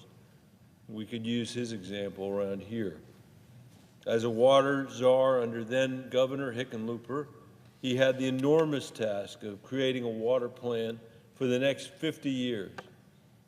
Skeptical at first, John's quiet and thoughtful approach brought rural and urban users to the table and helped forge compromise over some of the toughest issues that we face in the West and in Colorado.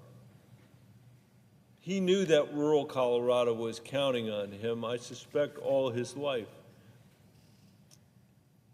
But he was also thinking beyond himself and beyond his own backyard about the next generation of Coloradans his 5 kids and now 5 grandkids would inherit.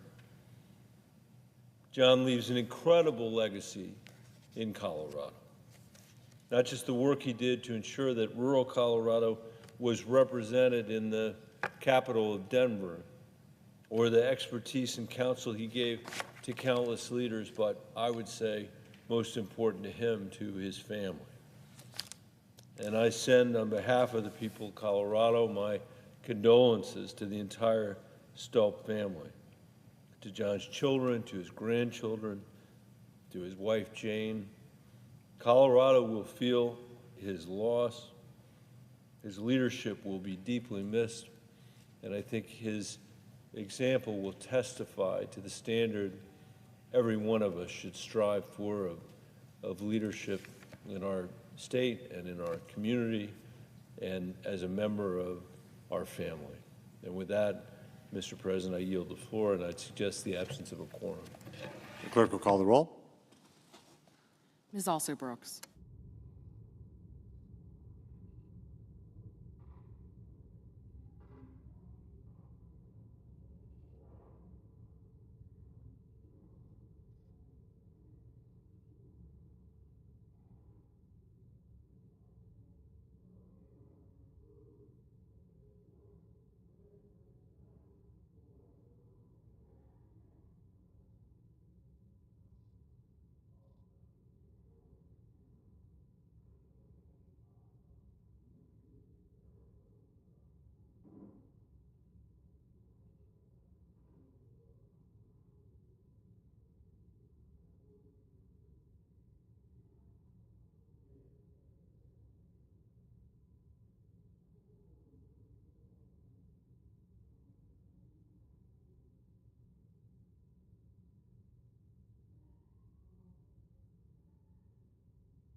Mr. President, I recognize the senator from Texas. I ask unanimous call that the quorum call be vitiated. Without objection. Mr. President, I rise in support of the nomination of Ariel Roth to serve as Administrator of the National Telecommunications and Information Administration, or NTIA. Having worked closely with Ariel, I can attest personally that there is no one better to lead the NTIA and to advise the President on telecommunications issues. As the Telecommunications Policy Director to the Senate Commerce Committee, Ariel led my legislative and oversight efforts on communications and broadband policy with integrity, creativity, and dedication. I'm not sure I've ever met someone as passionate about telecommunications law and policy as Ariel. Her work ethic is indefatigable, only rivaled by her dedication to public service. President Trump's administration and the American people are blessed to be getting her talents in this new role. Ariel will play an integral role in the management of the federal government's use of electromagnetic spectrum. She will work closely with federal agencies to protect critical uses of spectrum, whether for national defense, weather forecasting, or transportation, while identifying opportunities to free up spectrum for commercial use. As I've stated before, American leadership in spectrum is vital to the security of global telecommunications networks, to our own national security, and to our economic success. NTIA also plays a crucial role in administering billions of dollars for federal broadband programs, including the $42 billion BEAD program. President Trump and Secretary Lutnick have charted a new course from the prior administration's inaction and ideological hand-wringing. With Ariel at the helm of NTIA, I have no doubt that BEAD will succeed in its mission, connecting Americans to the internet as expeditiously and efficiently as possible. Ariel's qualifications show she is the right person for this job. Her telecommunications experience dates back to her time as a legal fellow at the Hudson Institute Center for Economics of the Internet. Then, for 4 years, Ms. Roth served at the Federal Communications Commission as the wireline advisor, for then Commissioner Michael O'Reilly. She next turned to Congress, where she worked on telecommunications policy at the House Energy and Commerce Committee, and later as legislative counsel to our former colleague, Senator Roy Blunt, a long-serving member of the Senate Commerce Committee. Ariel has been a tireless and expert advocate in defending and promoting key conservative values. She has consistently fought to defend the taxpayer, to defend free speech, and with particular passion to defend kids online. Ariel was key in delivering policy victories many said were impossible. Simply put, her experience, both in Congress and at the FCC, makes her ideally suited to lead NTIA. Ariel will serve President Trump and Secretary Lutnick well in their mission to advance government efficiency, economic growth, and innovation.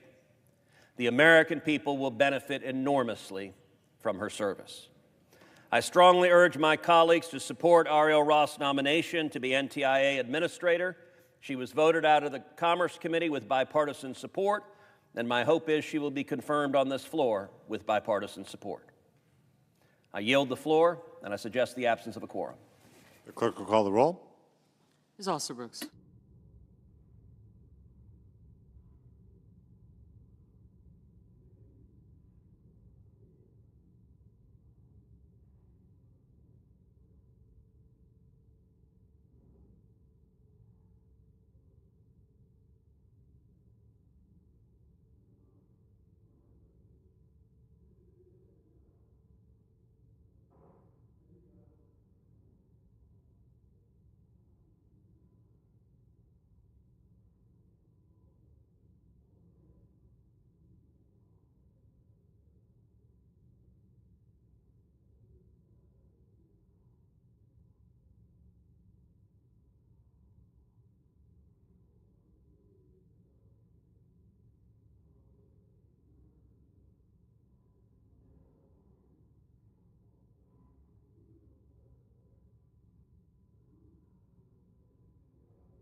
Mr. President. Senator from Missouri. Mr. President, I would ask for unanimous consent to vitiate the quorum call. Without objection. Mr. President, I would ask unanimous consent to start this vote early. Second. Without objection. The clerk will report the motion to invoke cloture. Cloture motion. We, the undersigned senators, in accordance with the provisions of Rule 22 of the Standing Rules of the Senate, do hereby move to bring to a close debate on the nomination of Christian M. Stevens of Missouri to be United States District Judge for the Eastern District of Missouri, signed by 17 senators. Under the previous order, the mandatory quorum call under Rule 22 has been waived. The question is it the sense of the Senate that debate on the nomination of Christian M. Stevens of Missouri to be United States District Judge for the Eastern District of Missouri should be brought to a close? The yeas and nays are mandatory under the rule. The clerk will call the roll. Ms. Alsobrooks, Ms. Baldwin, Mr. Banks, Mr. Barrasso, Mr. Bennett, Mrs. Blackburn, Mr. Blumenthal, Ms. Blunt-Rochester, Mr. Booker, Mr. Bozeman, Mrs. Britt, Mr. Budd, Ms. Cantwell, Mrs. Capito, Mr. Cassidy, Ms. Collins, Mr. Coons, Mr. Cornyn, Ms. Cortez Masto, Mr. Cotton, Mr. Kramer, Mr. Crapo, Mr. Cruz.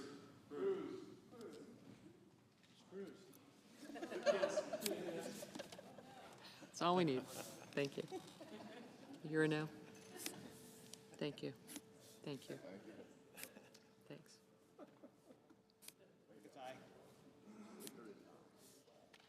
You're no? Thank you.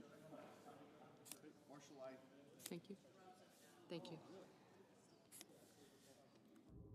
Thank you. Mr. Curtis. Mr. Daines. Ms. Duckworth. Mr. Durbin. Ms. Ernst.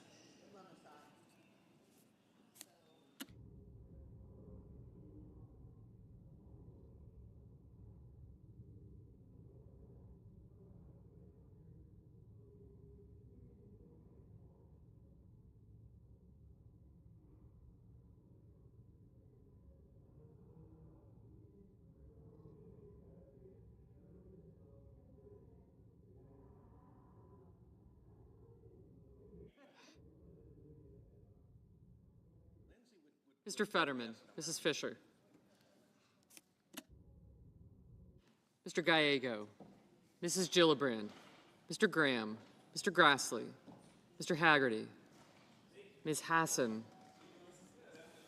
Mr. Hawley, Mr. Heinrich, Mr. Hickenlooper, Ms. Hirono, Mr. Hoven, Mr. Husted, Mrs. Hyde-Smith, Mr. Johnson, Mr. Justice, Mr. Kane, Mr. Kelly, Mr. Kennedy, Mr. Kem, Mr. King, Ms. Klobuchar, Mr. Langford, Mr. Lee, Mr. Lujan, Ms. Lummis, Mr. Markey, Mr. Marshall, Mr. McConnell, Mr. McCormick, Mr. Merkley, Mrs. Moody, Mr. Moran, Mr. Marino, Mr. Mullen, Ms. Murkowski, Mr. Murphy, Mrs. Murray, Mr. Ossoff, Mr. Padilla, Mr. Paul, Mr. Peters, Mr. Reed, Mr. Ricketts, Mr. Risch, Ms. Rosen,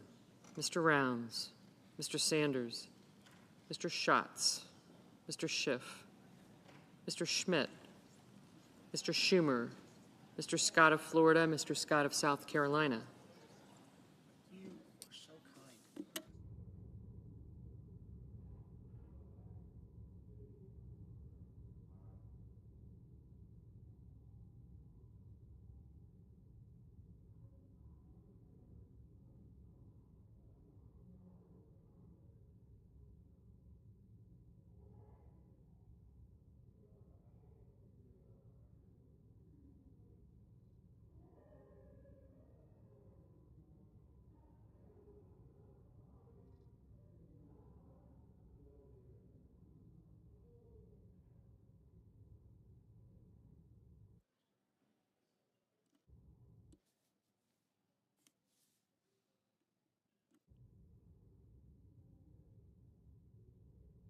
Mrs. Shaheen, Mr. Sheehy, Ms. Slotkin, Ms. Smith,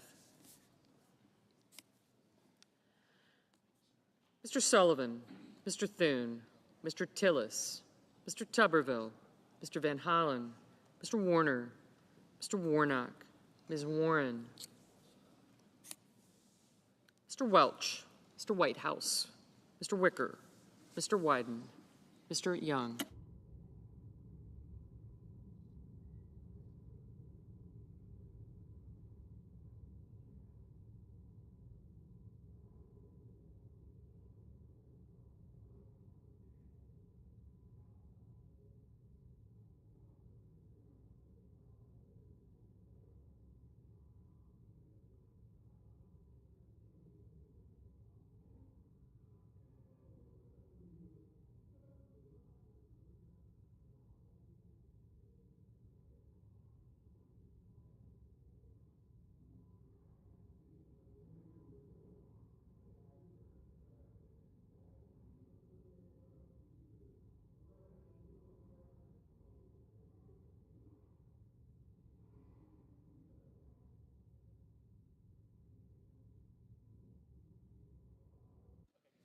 Senators voting in the affirmative: Cruz, Haggerty, Hawley, Husted, Lankford, Lummis, Marshall, Moody, Marino, Ricketts, Schmidt, Scott of South Carolina, and Wicker. Senators voting in the negative: Bennett, Cantwell, Cortez Masto, Durbin, Hassan, Hickenlooper, Kelly, Kim, Klobuchar, Padilla, Rosen, Warner, Warnock, and Welch. Mr. Heinrich, no.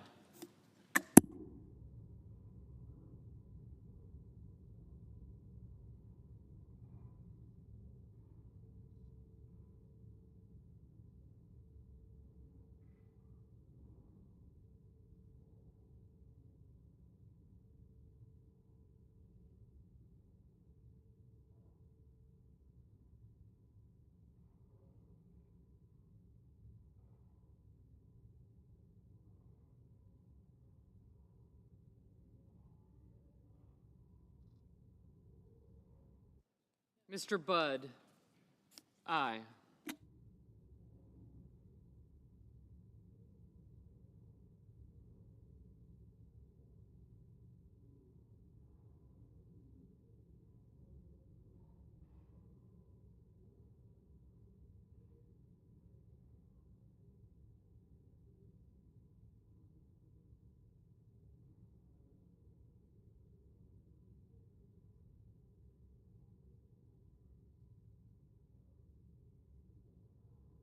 Mr. Barrasso, aye.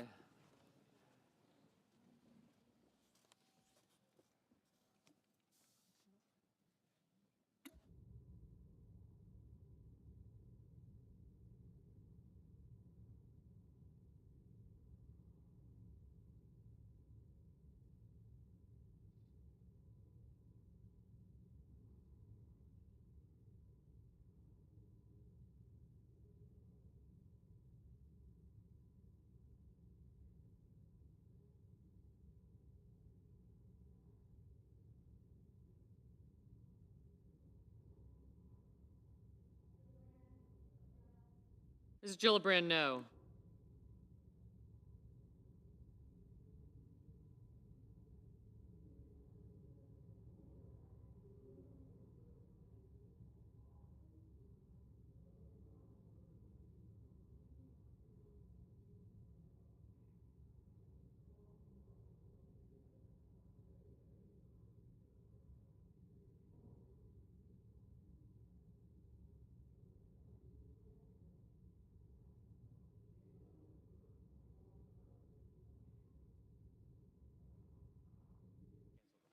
Mr. Markey, no.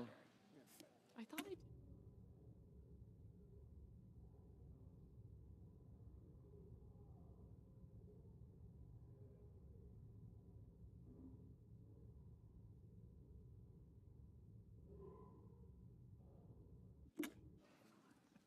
Mr. Sheehy, aye.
Mrs. Britt, aye.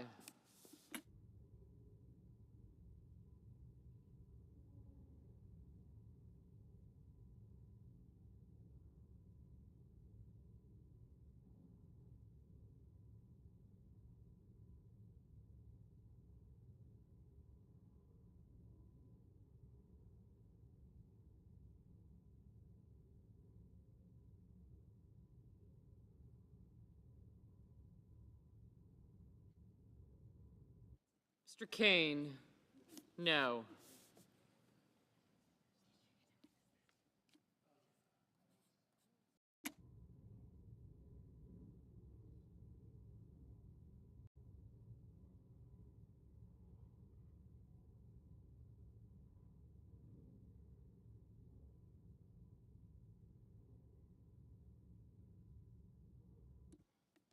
Mr. Merkley, no.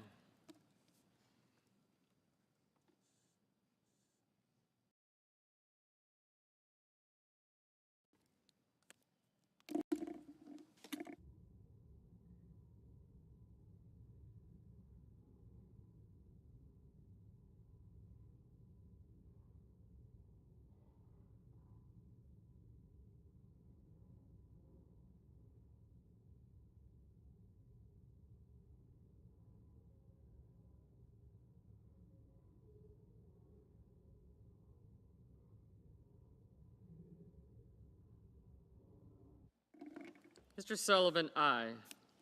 Mr. Kennedy, aye.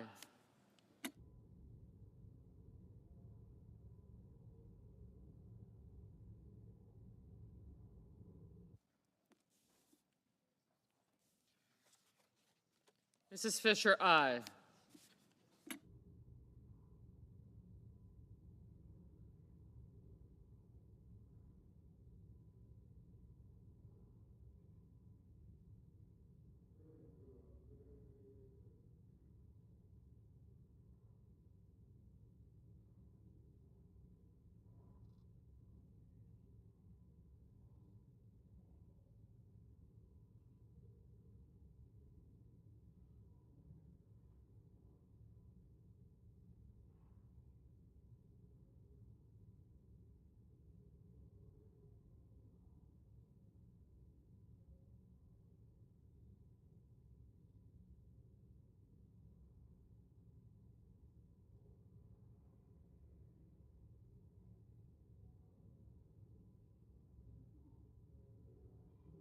Mr. Grassley, aye.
Ms. Blunt Rochester, no. Mr. Young, aye.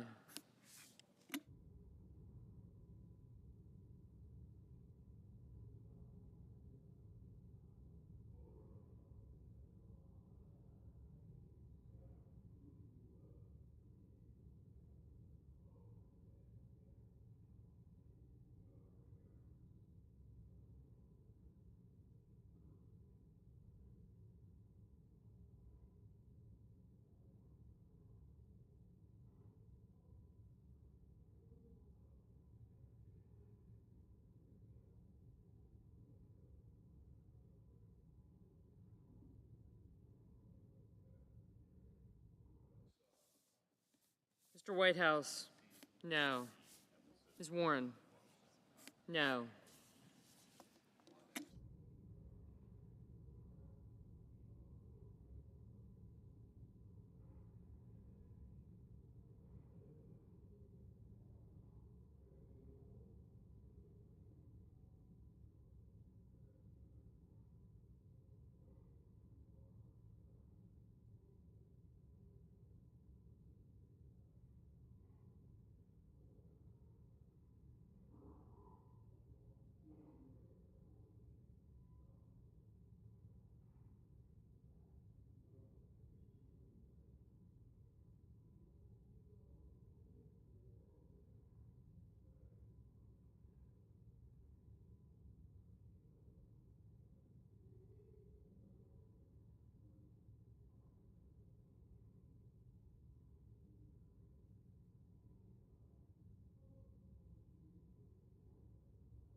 Thank you. Mr. Schatz, no.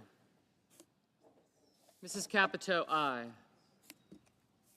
Mr. Fetterman, no.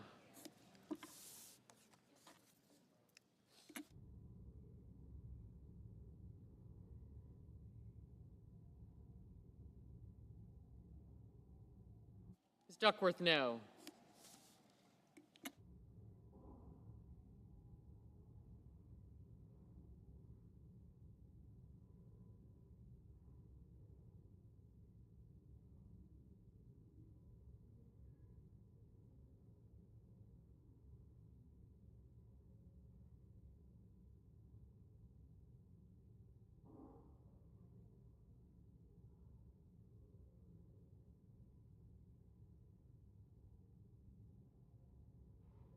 McConnell.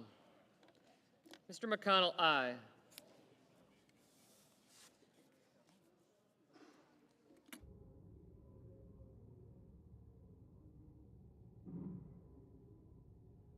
Thank you. Ms. Alsobrooks, no. Mr. Bozeman, aye. Mr. Tuberville, aye.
Mr. Booker, no.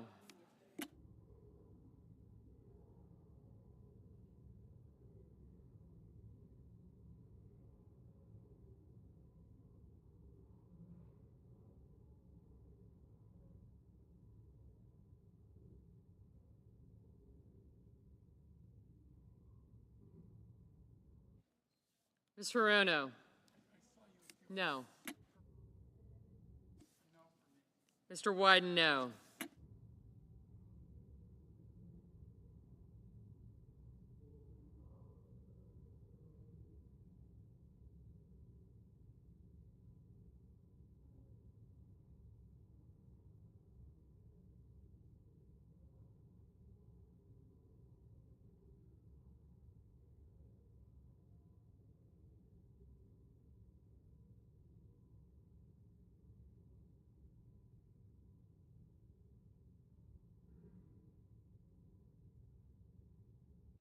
Mr. Reed, no.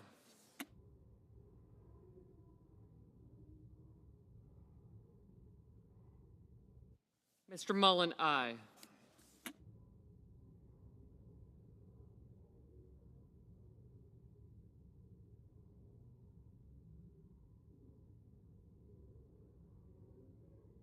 Mr. Blumenthal, no. Mr. Risch, aye.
Mrs. Murray, no.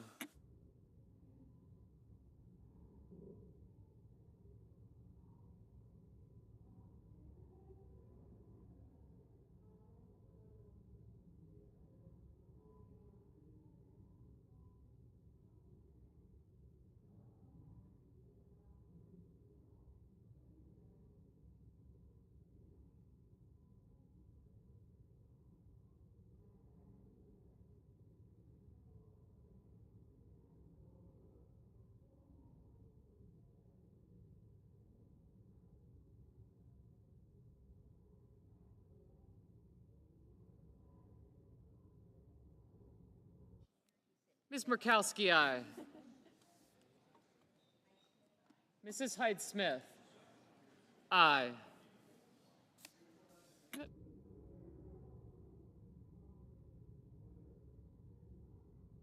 Ms. Collins, aye. Mr. Hoven, aye.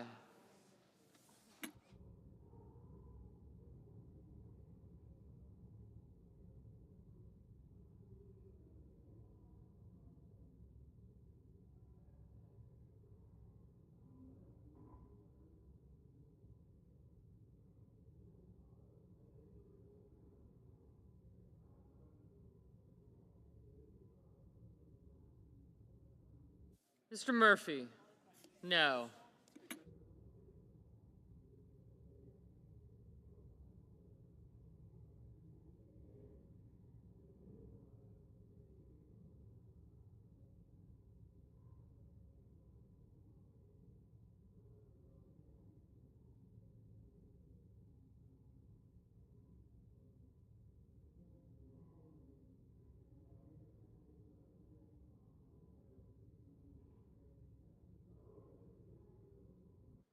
Mr. Cassidy, aye.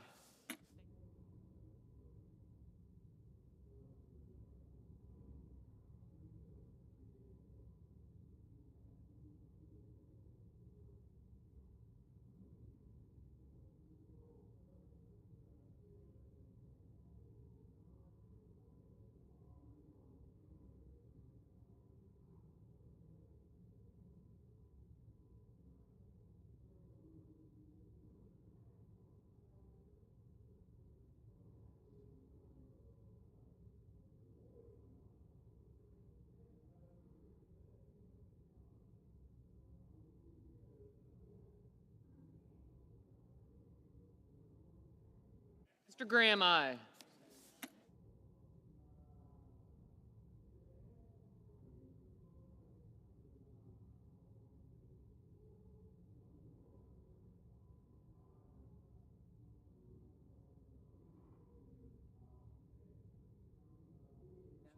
Mr. Rounds. Aye. Mr. Justice, aye.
Mr. Peters?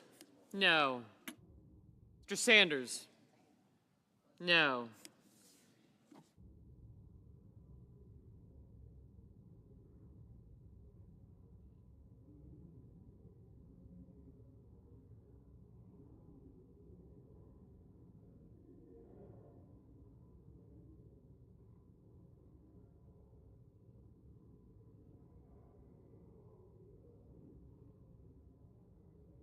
Mr. Coons, no.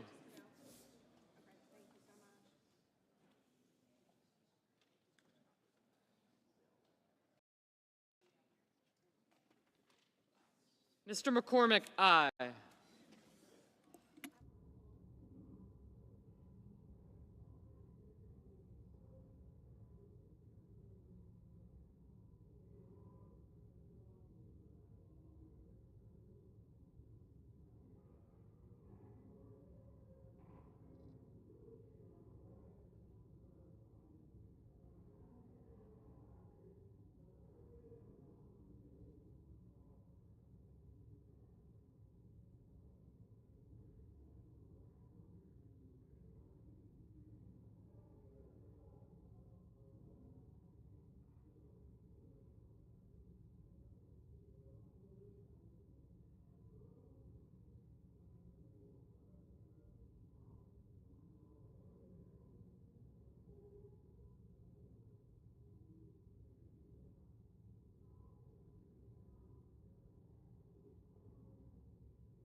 Blackburn, aye.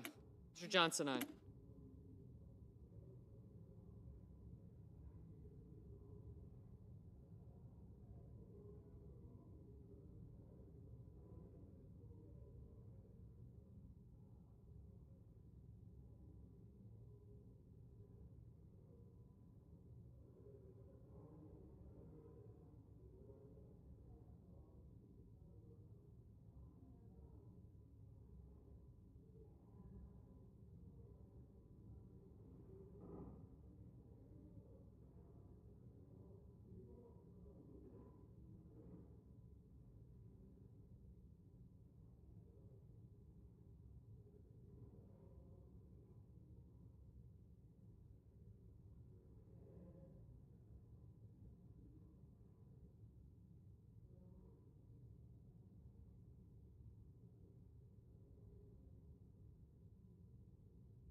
Mr. Paul, aye.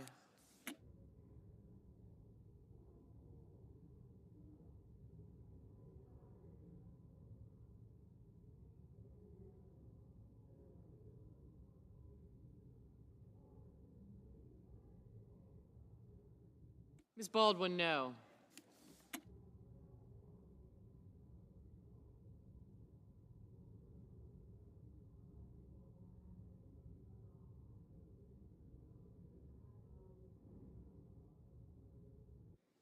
Mr. Scott of Florida, aye.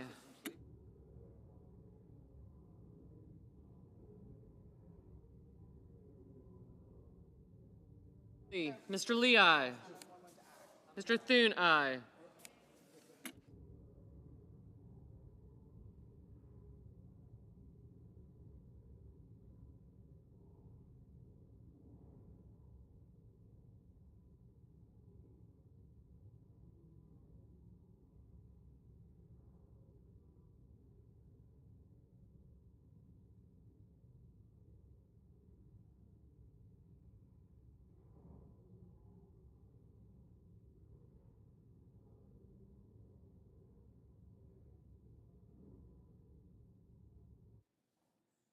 Ms. Slotkin, no. Mr. Daines, aye.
Mr. Curtis, aye.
Mr. Banks, aye.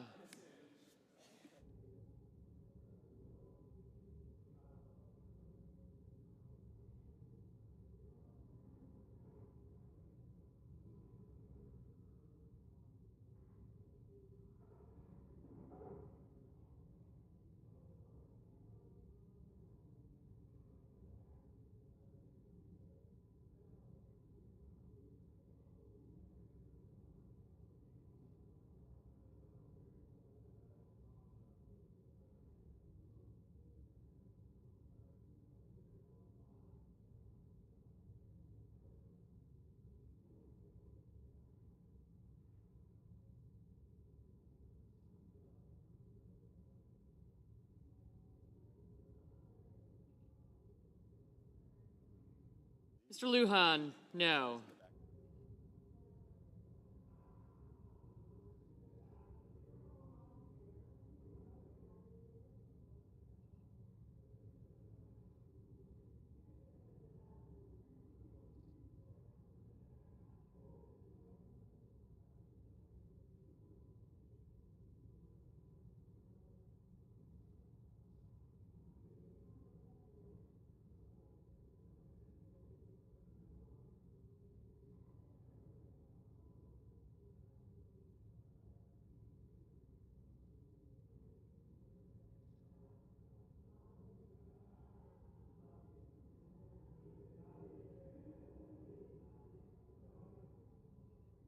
Mr. Cornyn, aye.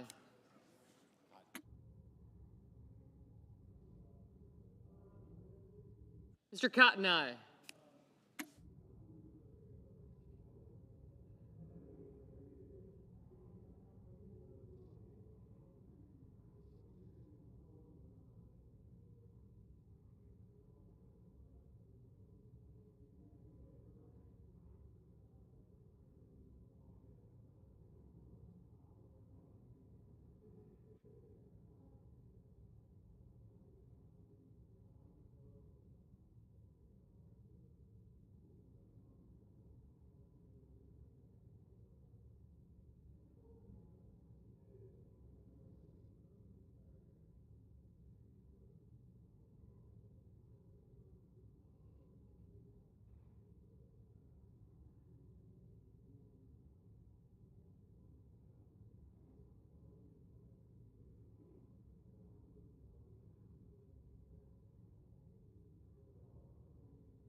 Mr. Van Hollen, no.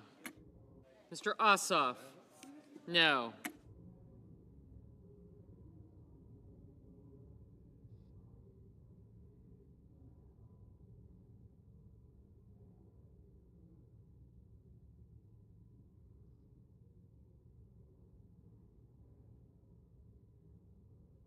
Mr. Gallego, no.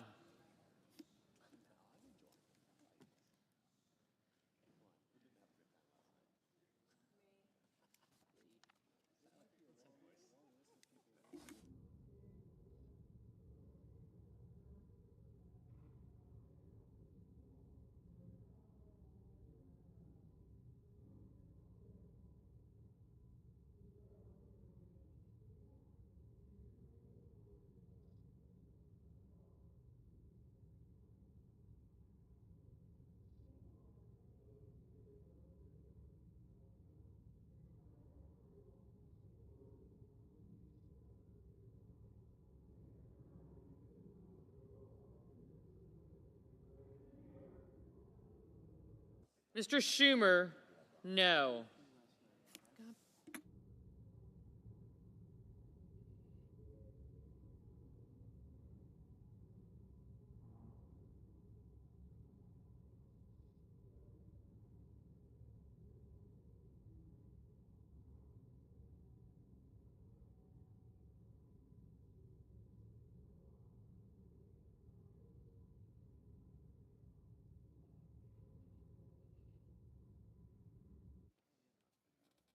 Mr. Crapo, aye.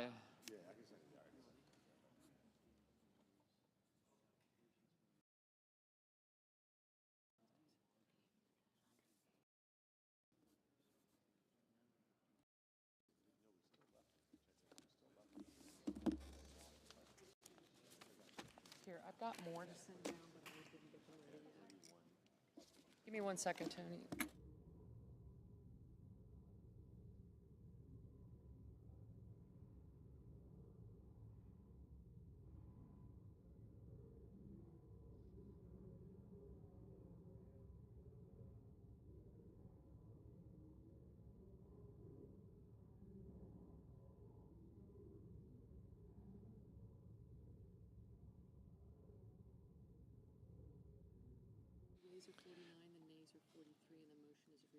The yeas are 49, the nays are 43. The motion is agreed to. The clerk will report the nomination. Nomination, Christian M. Stevens of Missouri to be United States District Judge for the Eastern District. Under the previous, the clerk will report the nomination to invoke cloture. Cloture motion. We, the undersigned senators, in accordance with the provisions of Rule 22 of the Standing Rules of the Senate, do hereby move to bring to a closed debate on the nomination of Aaron Lucas of Arkansas to be Principal Deputy Director of National Intelligence, signed by 17 senators. Under the previous order, the mandatory quorum call under Rule 22 has been waived. The question is it the sense of the Senate that debate on the nomination of Aaron Lucas of Arkansas to be Principal Deputy Director of National Intelligence shall be brought to a close? The yeas and nays are mandatory under the rule. The clerk will call the roll. Ms. Also Brooks, Ms. Baldwin, Mr. Banks.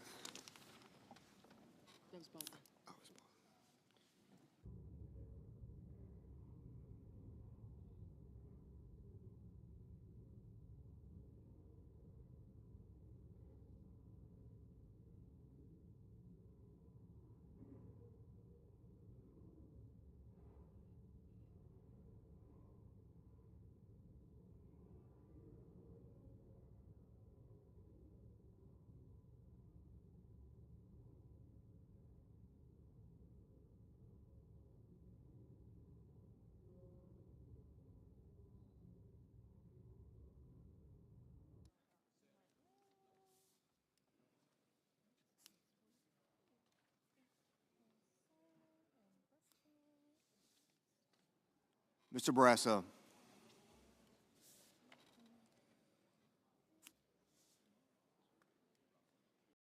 Mr. Bennett.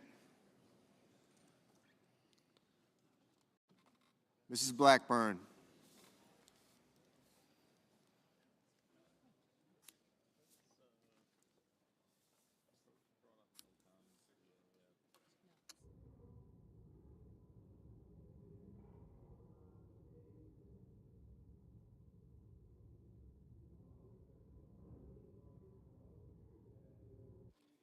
Mr. Blumenthal.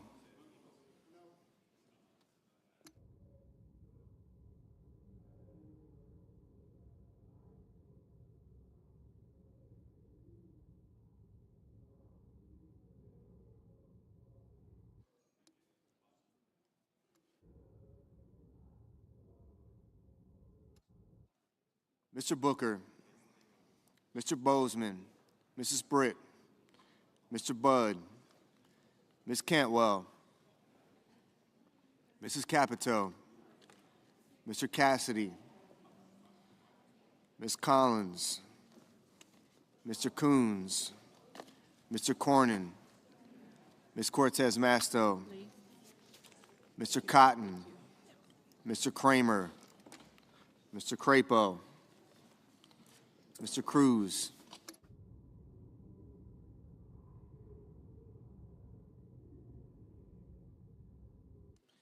Mr. Curtis, Mr. Daines, Ms. Duckworth, Mr. Durbin, Ms. Ernst, Mr. Fetterman, Mrs. Fisher, Mr. Gallego,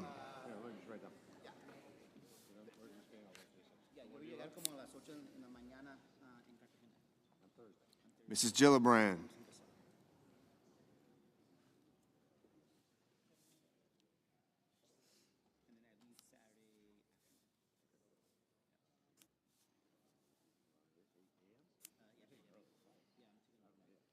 Mr. Grassley,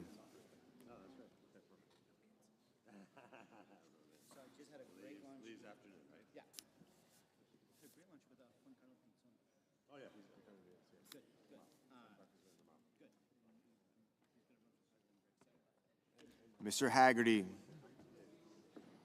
Ms. Hassan, Mr. Hawley, Mr. Heinrich, Mr. Hickenlooper,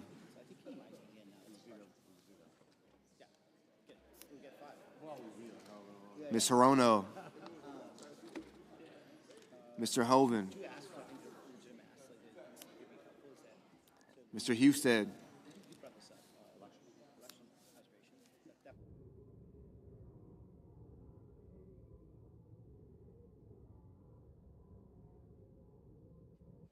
Mrs. Hyde-Smith,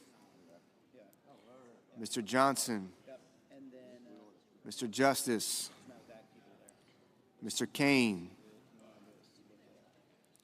Mr. Kelly, Mr. Kennedy,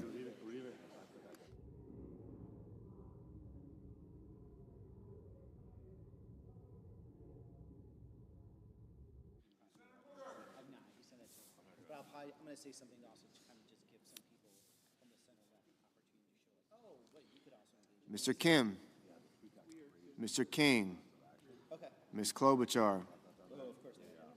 Mr. Langford, Yeah, so I'm going to Mr. Lee, kind of closer to that time period.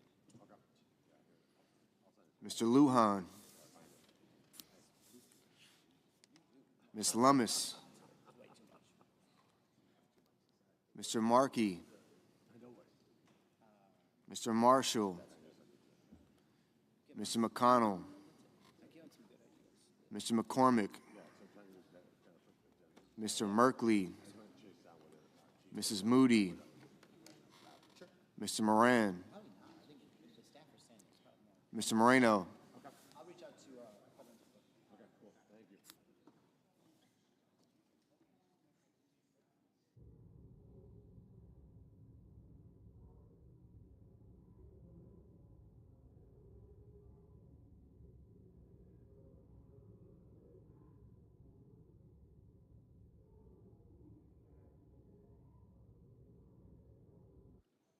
Mr. Mullen, Ms. Murkowski, Mr. Murphy,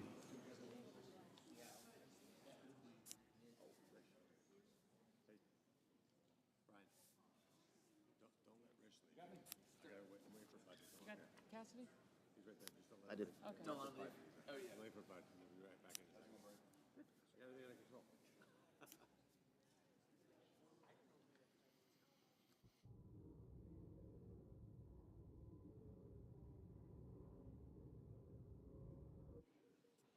Mr. Paul, Mr. Peters,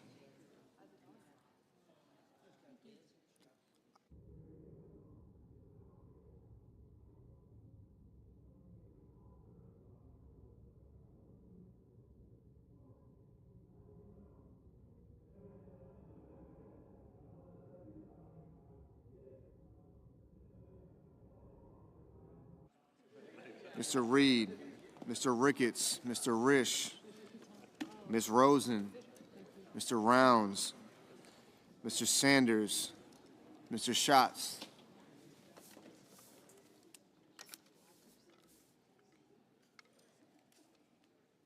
Mr. Schiff, Mr. Schmidt, Mr. Schumer, Mr. Scott of Florida, Mr. Scott of South Carolina, Mrs. Shaheen, Mr. Sheehy, Ms. Slotkin, Ms. Smith, Mr. Sullivan, Mr. Thune, Mr. Tillis, Mr. Tuberville, Mr. Van Hollen, Mr. Warner, Mr. Warnock, Mr. Welch, Mr. Whitehouse, Mr. Wicker, Mr. Wyden, Mr. Young.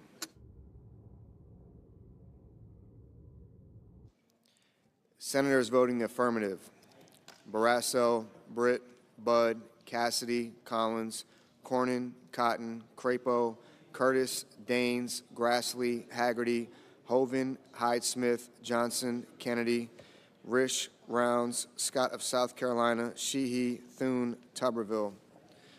Senators voting the negative: Baldwin, Blunt Rochester, Booker, Duckworth, Gallego, Hickenlooper, Kane, Kim, Markey, Merkley, Ossoff, Peters, Reed, Sanders, Schatz, Slotkin, Van Hollen, Warnock, Warren, Welch, Whitehouse, and Wyden.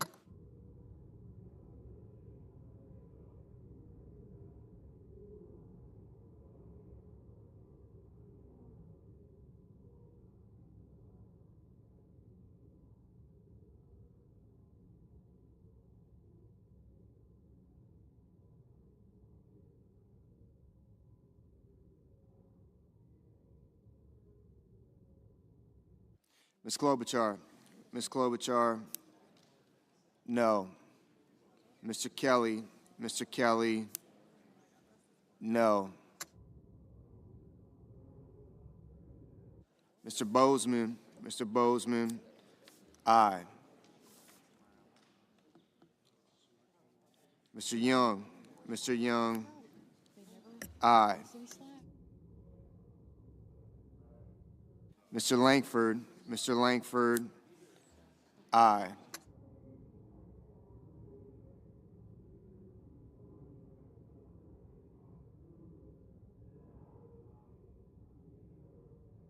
Mr. Ricketts, Mr. Ricketts, aye. Mr. Husted, Mr. Husted, aye.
Mr. Paul, Mr. Paul, aye.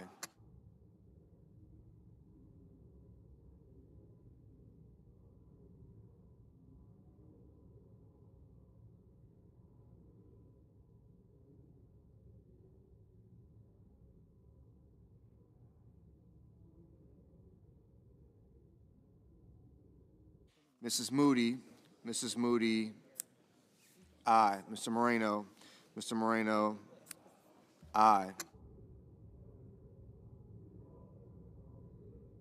Mr. Murphy, Mr. Murphy, no.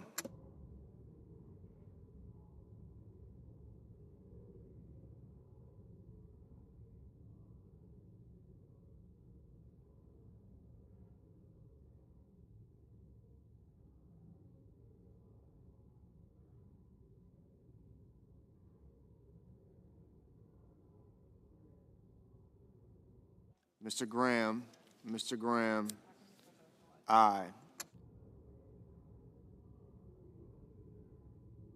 Mrs. Capito, Mrs. Capito, aye. Miss Cantwell, Miss Cantwell, no.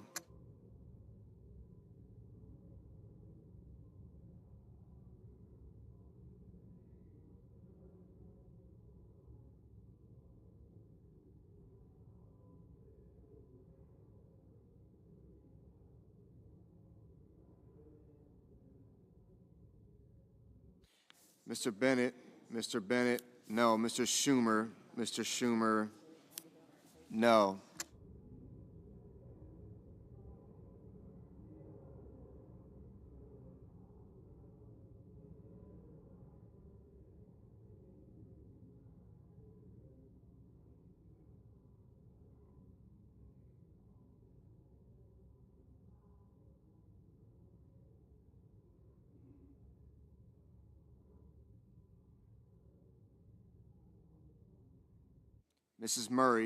Mrs. Murray, no.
Mr. Lujan.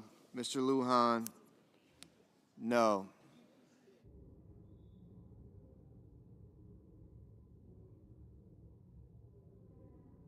Mrs. Gillibrand. Mrs. Gillibrand, no. Mr. Hawley. Mr. Hawley, aye. Mr. Lee. Mr. Lee, aye.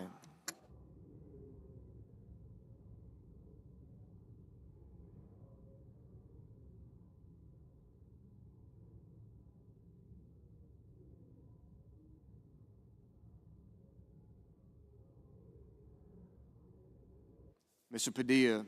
Mr. Padilla, no.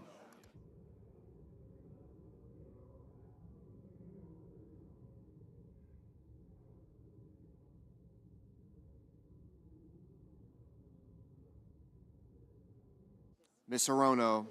Ms. Hirono, no.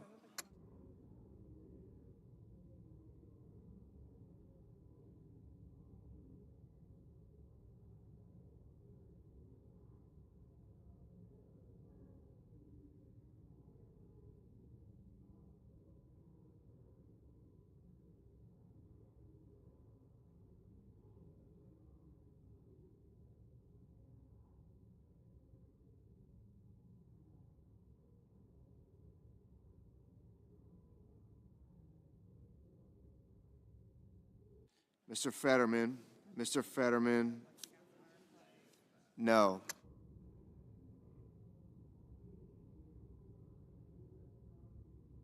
Mr. McCormick. Mr. McCormick, aye. Ms. Hassan. Ms. Hassan, no.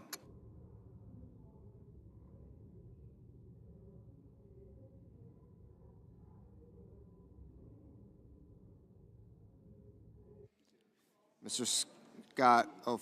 Scott of Florida, aye.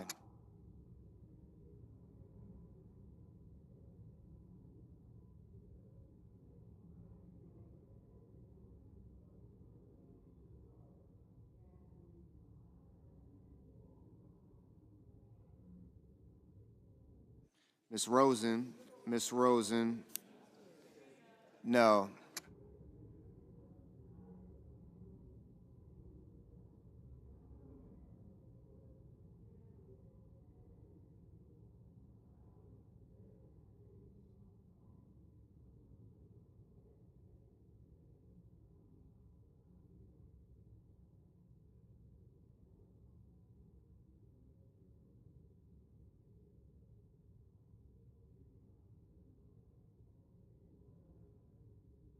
Ms. Murkowski. Ms. Murkowski, aye.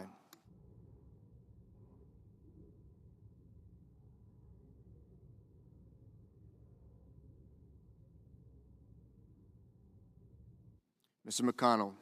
Mr. McConnell, aye. Mr. Marshall. Mr. Marshall, aye.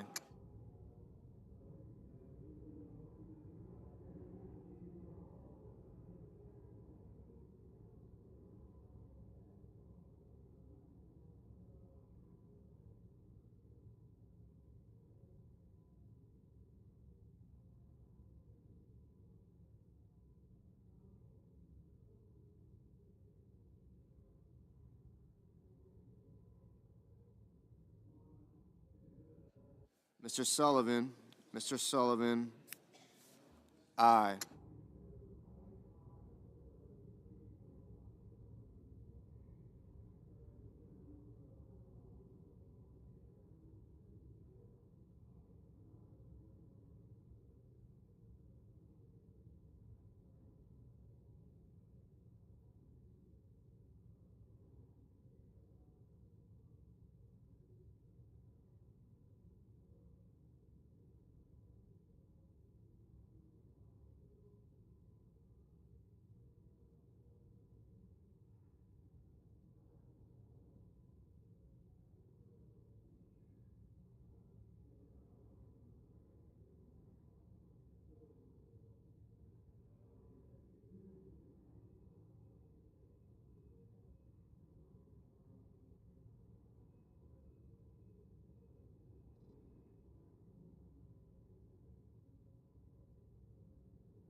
Mrs. Blackburn, Mrs. Blackburn, aye.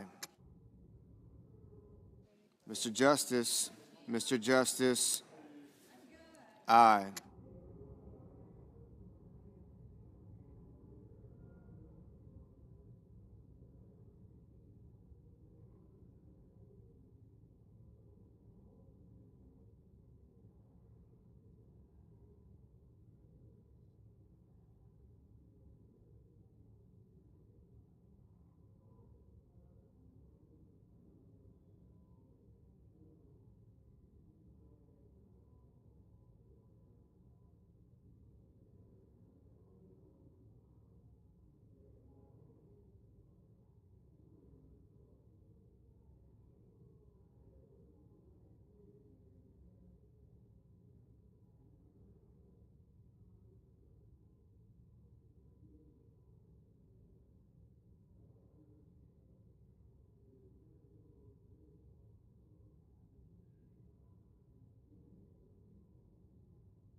Ms. Cortez Masto, Mr. Cortez Masto, no. Mr. Mullen, aye.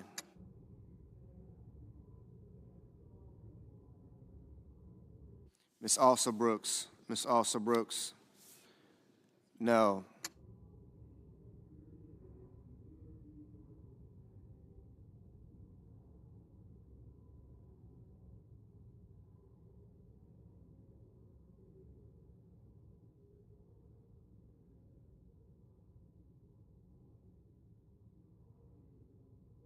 Mr. Schmidt, aye.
Mr. Blumenthal,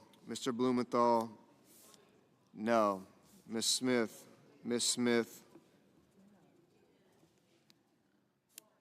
no. Mr. Cruz, aye.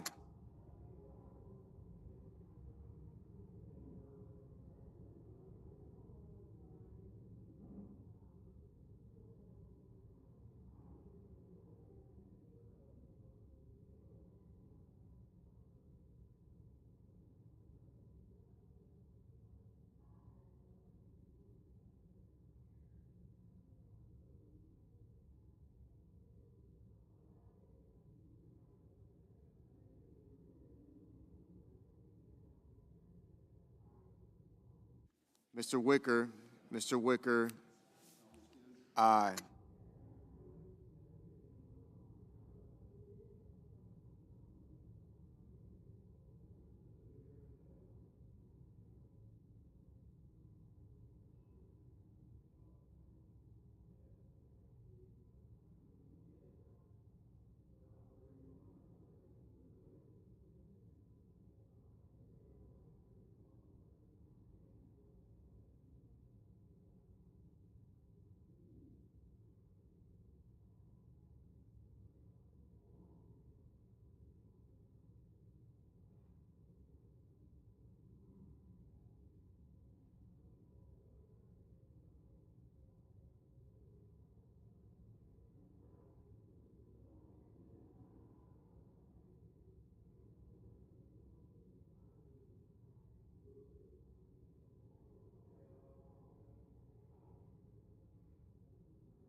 Mr. Banks, Mr. Banks, aye.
Ms. Lummis, Ms. Lummis, aye.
Mrs. Fisher, Mrs. Fisher, aye.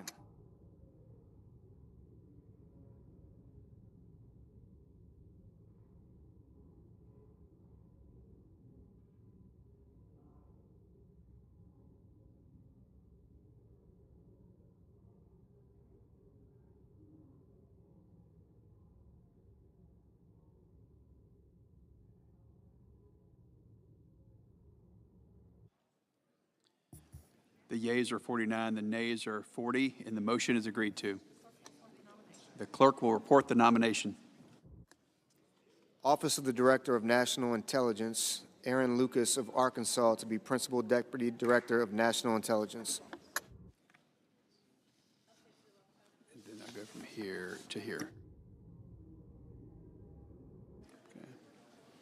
The clerk will report the motion to invoke cloture.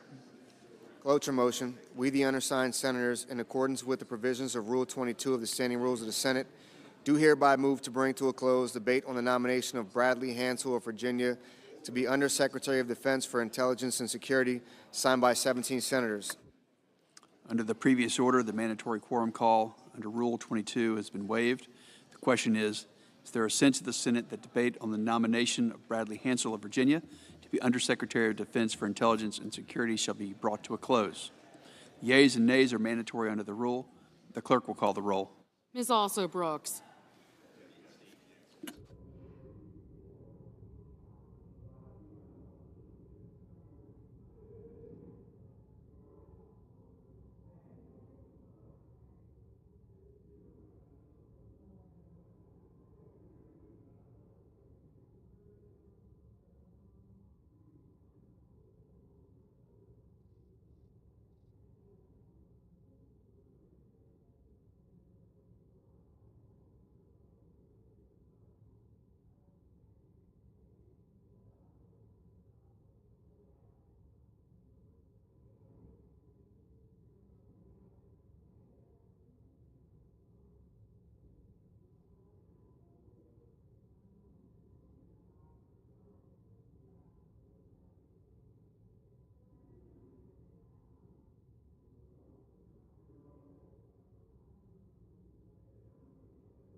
Ms. Baldwin.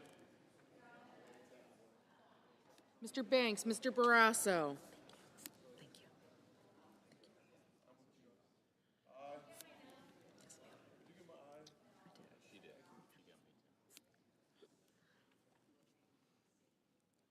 Mr. Banks, Mr. Barrasso, Mr. Bennett, Mrs. Blackburn, Mr. Blumenthal, Ms. Blunt-Rochester, Mr. Booker, Mr. Bozeman, Mrs. Britt, Mr. Budd, Ms. Cantwell, Mrs. Capito,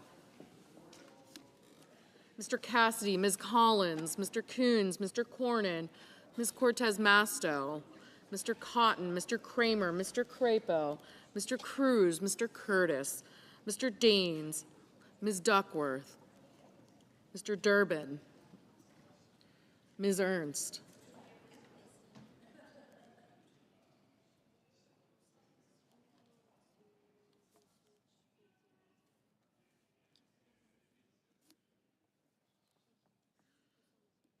Mr. Fetterman, Mrs. Fisher,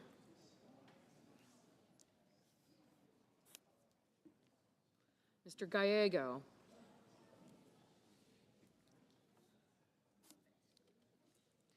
Mrs. Gillibrand, Mr. Graham,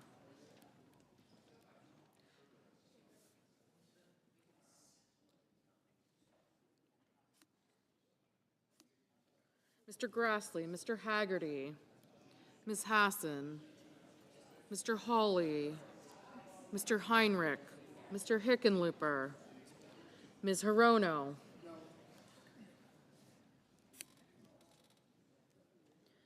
Mr. Hoven, Mr. Husted, Mrs. Hyde-Smith, Mr. Justice Johnson, Mr. Justice, Mr. Kane, Mr. Kelly, Mr. Kennedy, Mr. Kim, Mr. King, Ms. Klobuchar, Mr. Langford,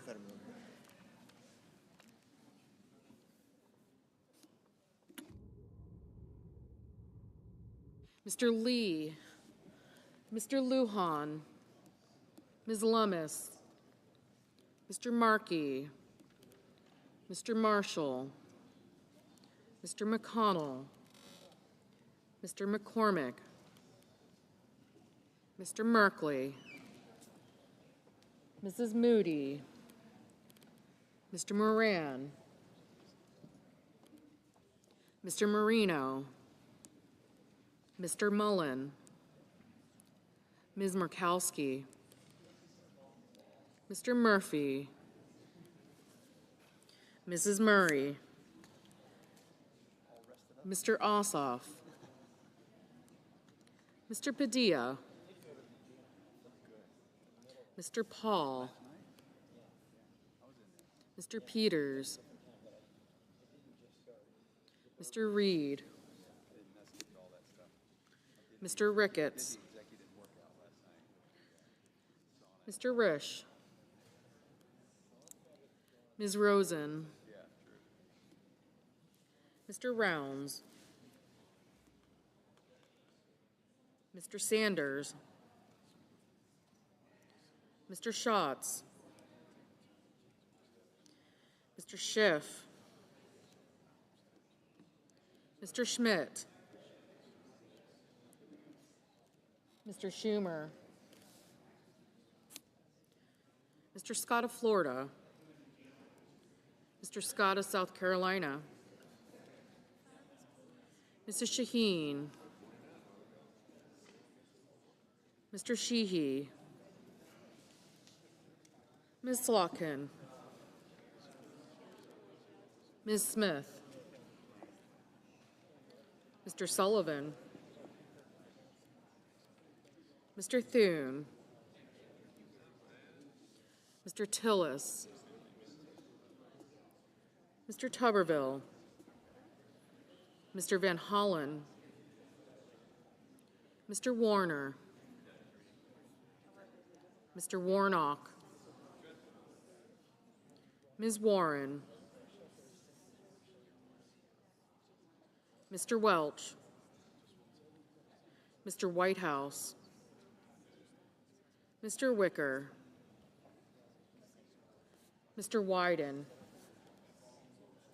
Mr. Young.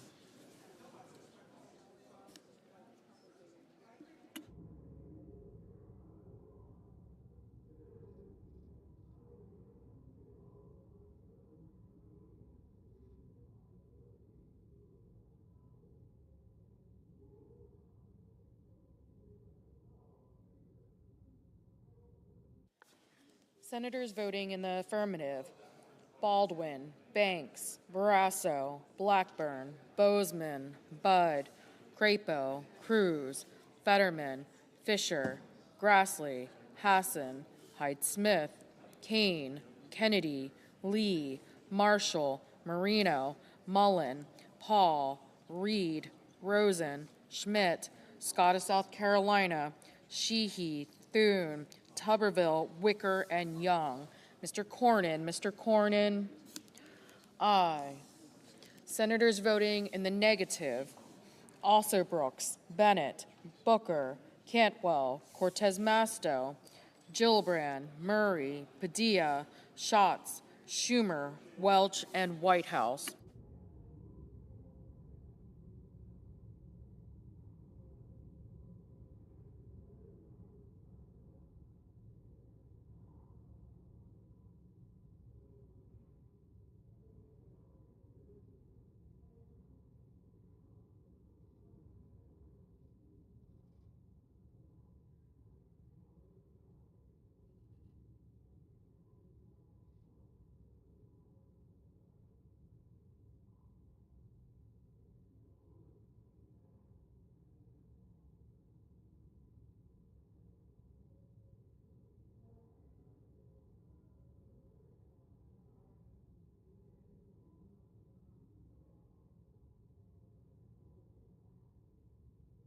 Mr. Merkley. Mr. Merkley, no.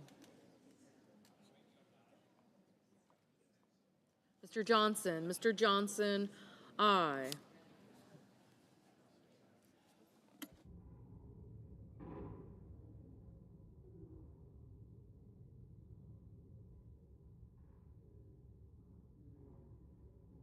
Mr. Justice. Mr. Justice, aye.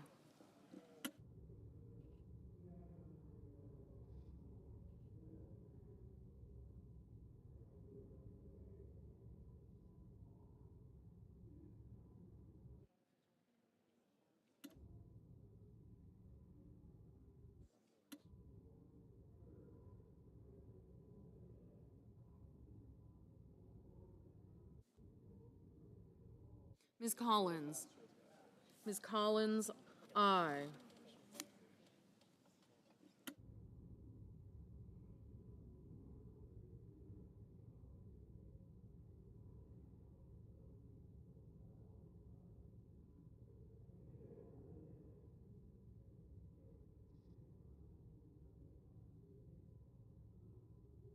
Mrs. Capito. Mrs. Capito, aye.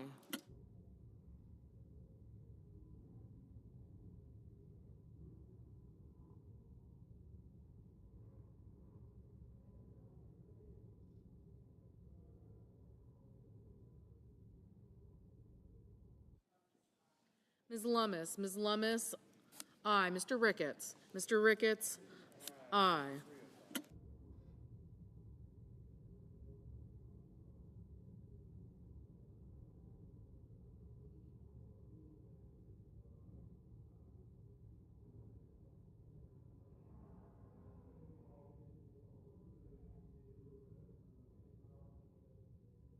Mr. Murphy. Mr. Murphy, no.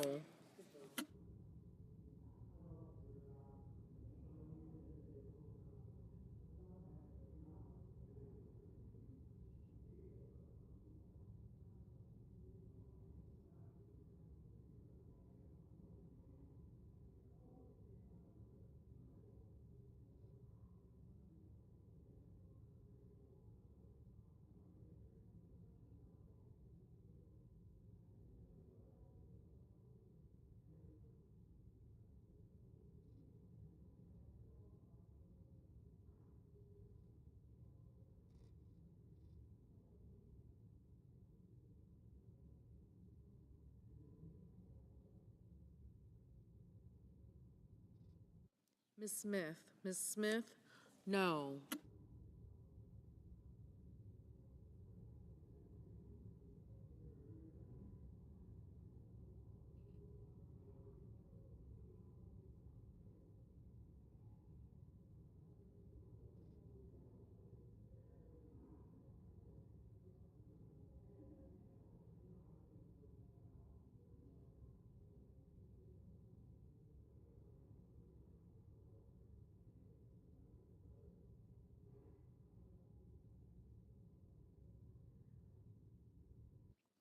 Ms. Blunt Rochester. Ms. Blunt Rochester, no.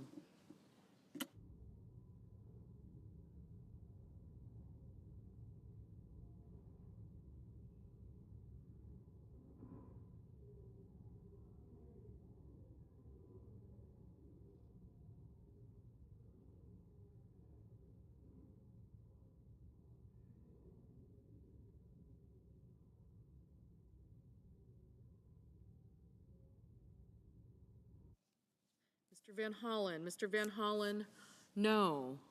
Mr. Cotton. Mr. Cotton, aye.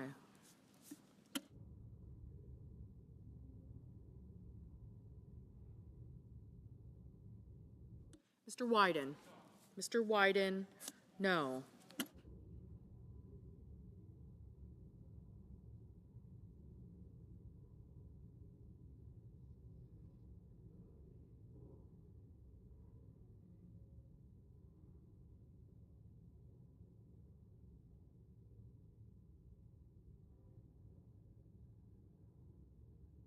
Mrs. Moody. Mrs. Moody, aye.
Mr. Blumenthal. Mr. Blumenthal, no. Mr. Markey. Mr. Markey, no.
Mr. Cassidy. Mr. Cassidy, aye.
Mr. Hoven. Mr. Hoven, aye.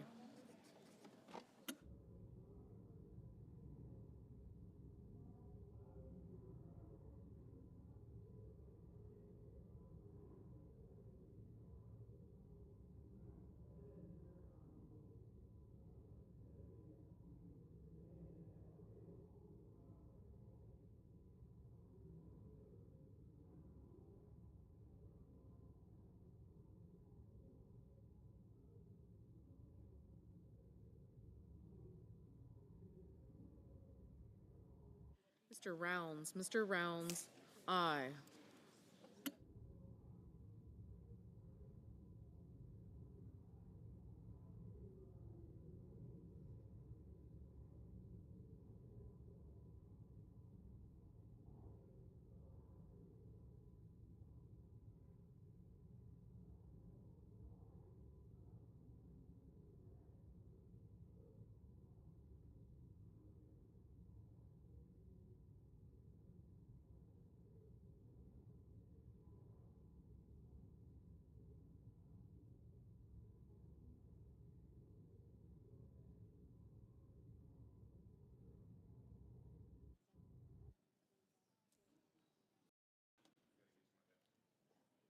Mr. Langford.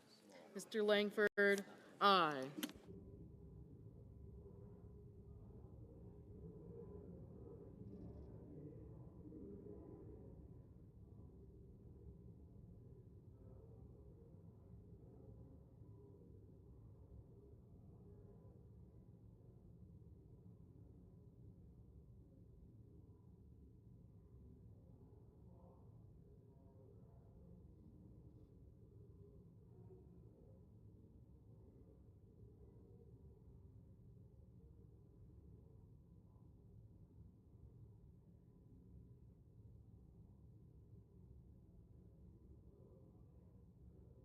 Ms. Hirono. Ms. Hirono, no.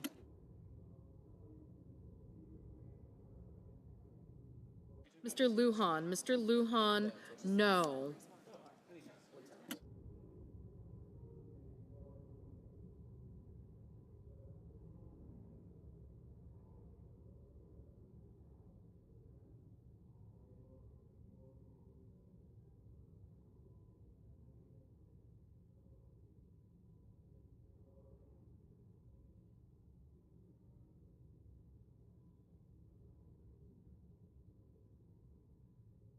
Ms. Murkowski. Ms. Murkowski, aye.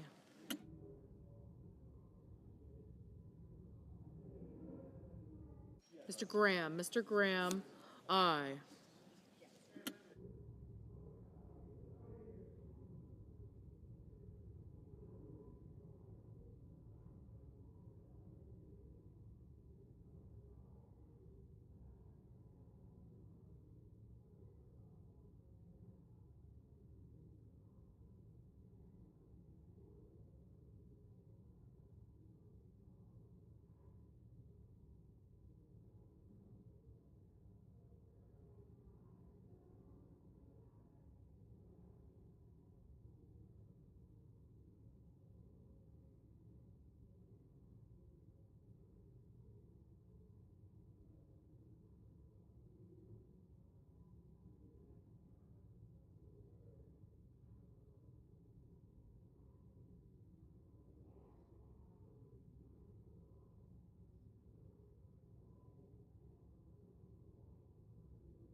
Ms. Duckworth. Ms. Duckworth, no.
Mr. Warnock, Mr. Warnock, aye. Mr. Kelly, Mr. Kelly, aye.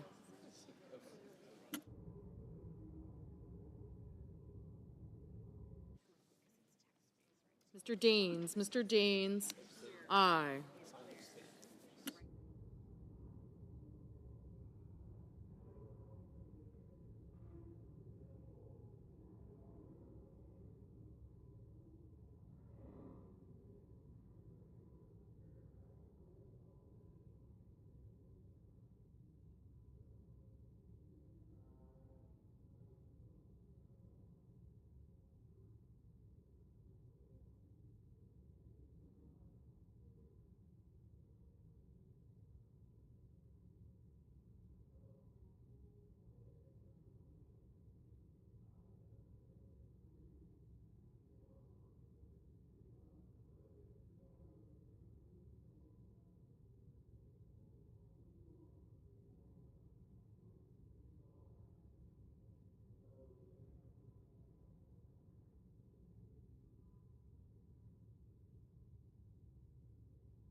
Mr. Curtis, aye.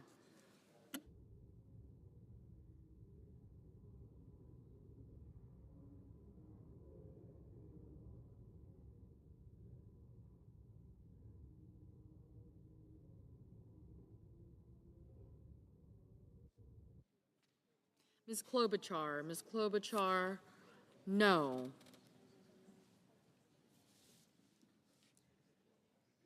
Mr. Risch, aye. Mr. McCormick, aye.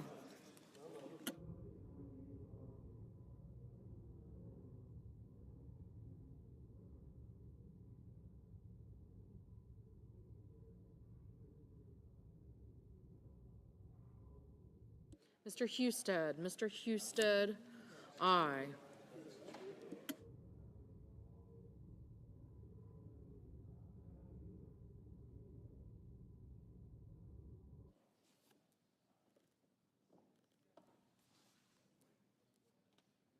Ms.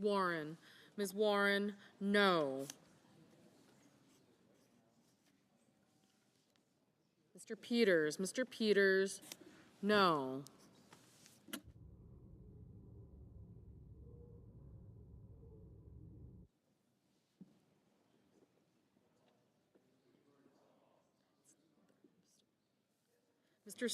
Mr. Scott of Florida, aye.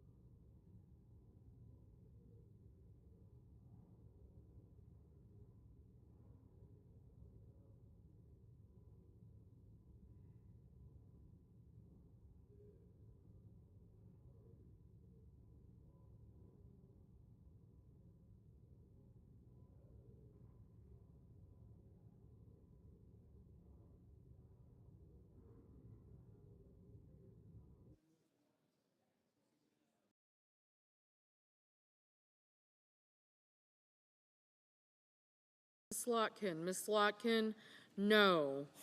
Mr. Sanders, no. Mr. Hickenlooper, no. Mrs. Britt, aye.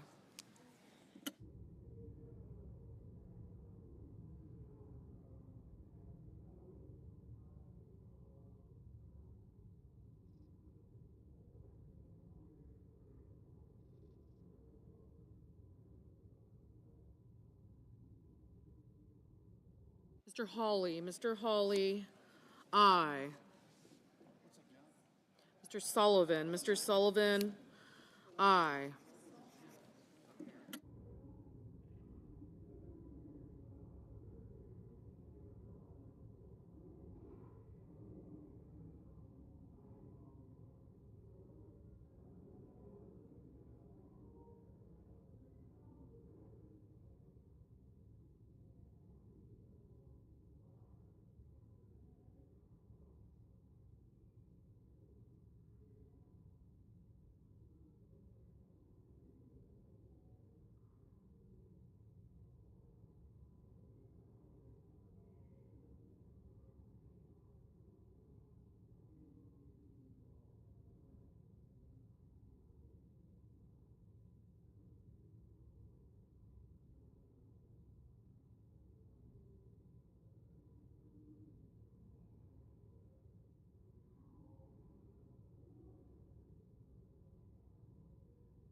Mr. Haggerty. Mr. Haggerty.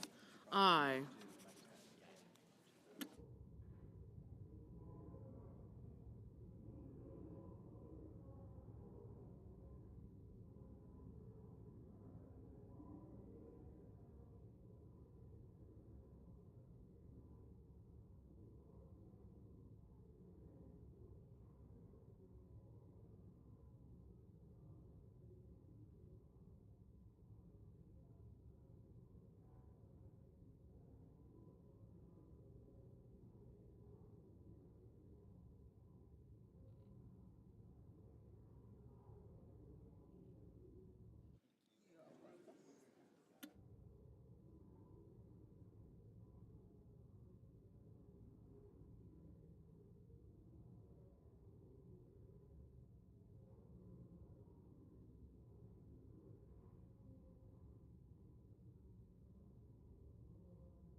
Mr. McConnell. Mr. McConnell. Aye. Mr. Kim. Mr. Kim, no.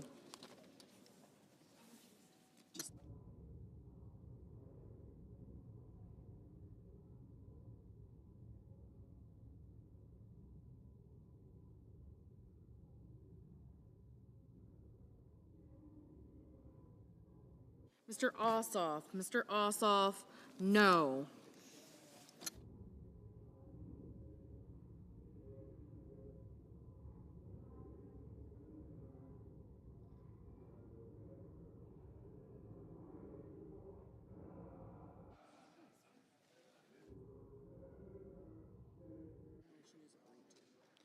On this vote, the yeas are 57, the nays are 31, and the motion is agreed to. The clerk will report the nomination. Department of Defense, Bradley Hansel of Virginia, to be Undersecretary for Intelligence and Security.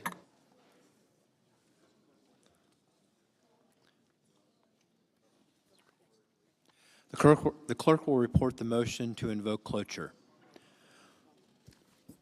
Cloture motion. We, the undersigned senators, in accordance with the provisions of Rule 22 of the Standing Rules of the Senate, do hereby move to bring to a close debate on the nomination of Errol Roth of the District of Columbia to be Assistant Secretary of Commerce for Communications and Information, signed by 17 senators. Under the previous order, the mandatory quorum call under Rule 22 has been waived. The question is it the sense of the Senate that the debate on the nomination of Ariel Roth of the District of Columbia to be Assistant Secretary of Commerce for Communications and Information shall be brought to a close? The yeas and nays are mandatory under the rule. The clerk will call the roll. Ms. Alsobrooks, Ms. Baldwin.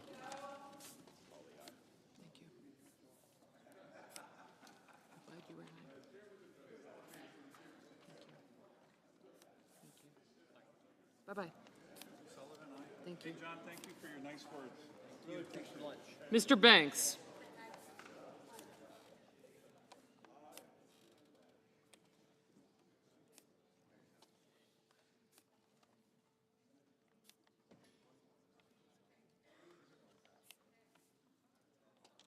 Mr. Barrasso, Mr. Bennett, Mrs. Blackburn, Mr. Blumenthal, Ms. Rochester, Mr. Booker, Mr. Bozeman, Mrs. Britt, Mr. Budd, Ms. Cantwell, Mrs. Capito, Mr. Cassidy, Ms. Collins, Mr. Coons, Mr. Cornyn, Ms. Cortez Masto, Mr. Cotton, Mr. Kramer, Mr. Crapo, Mr. Cruz, Mr. Curtis,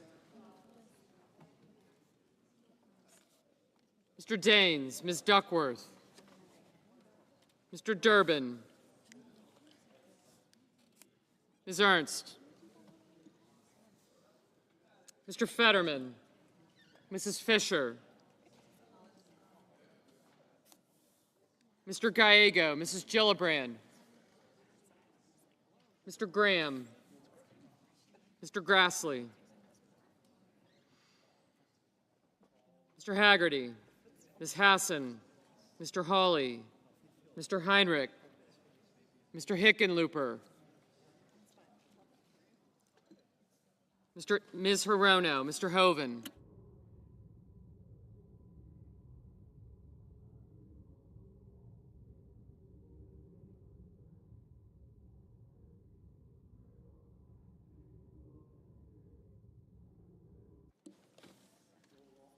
Mr. Hoven, Mr. Husted, Mrs. Hyde-Smith, Mr. Johnson, Mr. Justice, Mr. Kane, Mr. Kelly, Mr. Kennedy, Mr. Kim, Mr. King, Ms. Klobuchar, Mr. Langford, Mr. Lee, Mr. Lujan, Ms. Lummis, Mr. Markey, Mr. Marshall, Mr. McConnell, Mr. McCormick, Mr. Merkley, Mrs. Moody, Mr. Moran, Mr. Marino, Mr. Mullen, Ms. Murkowski, Mr. Murphy, Mrs. Murray, Mr. Ossoff, Mr. Padilla, Mr. Paul, Mr. Peters, Mr. Reed, Mr. Ricketts, Mr. Risch, Ms. Rosen, Mr. Rounds, Mr. Sanders, Mr. Schatz, Mr. Schiff, Mr. Schmidt, Mr. Schumer,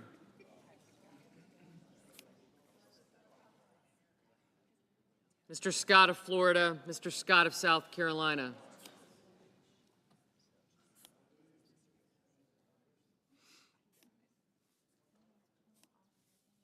Mrs. Shaheen, Mr. Sheehy, Ms. Slotkin, Ms. Smith,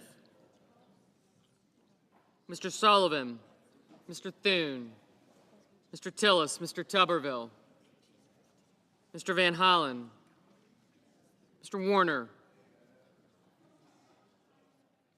Mr. Warnock, Ms. Warren, Mr. Welch,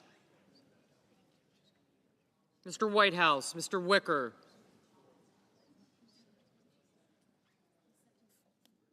Mr. Wyden, Mr. Young,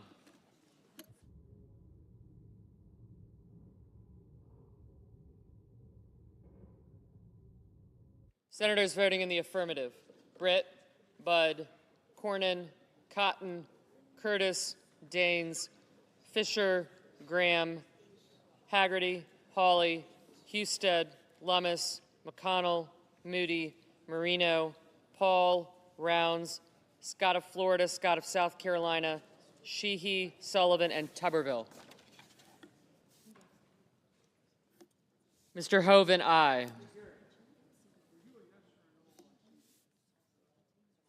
Senators voting in the negative: Baldwin, Blumenthal, Blunt Rochester, Cortez Masto, Hassan, Hickenlooper, Merkley, Ossoff, Peters, Reed, Sanders, Slotkin, and Welch.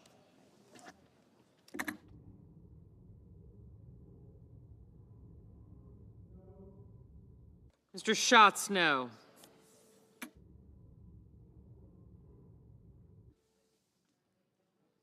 Mr. Murphy? No. Ms. Hirono? No.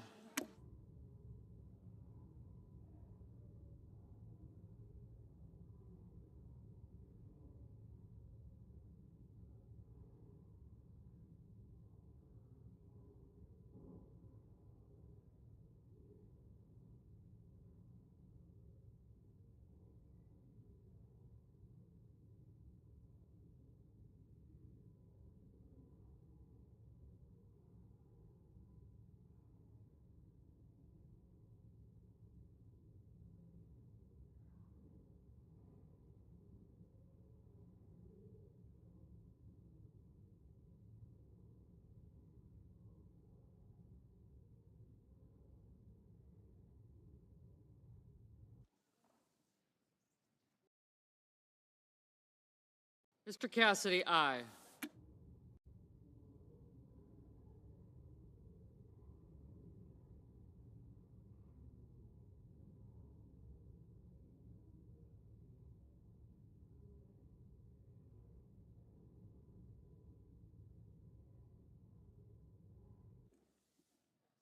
Mrs. Murray? No.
Mr. Grassley, aye. Mr. Lee, aye.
Mr. Marshall, aye.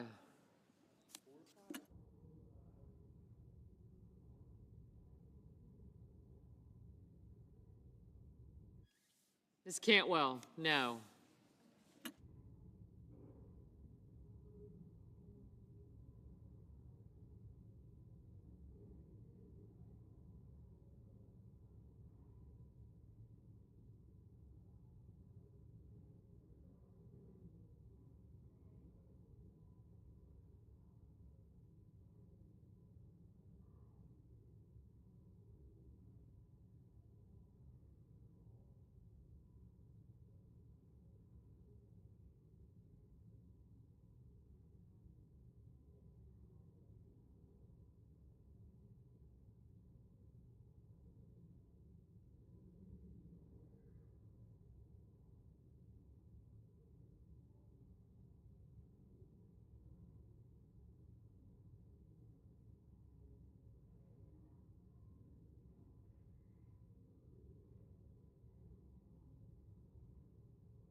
Mrs. Hyde-Smith, aye.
Mr. Bennett, no.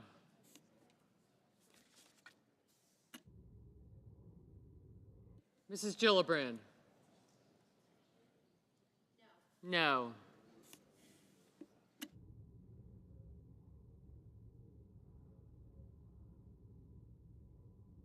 Mr. Kennedy, aye.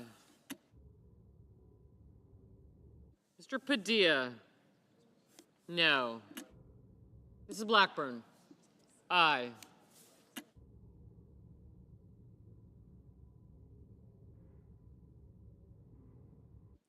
Mr. Schumer?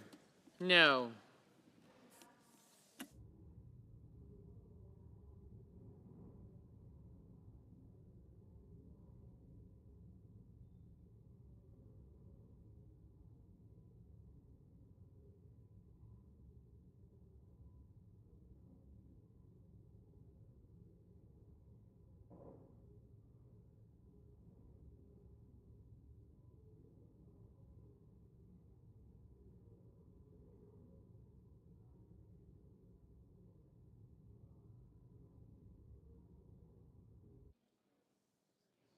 Mr. Thune?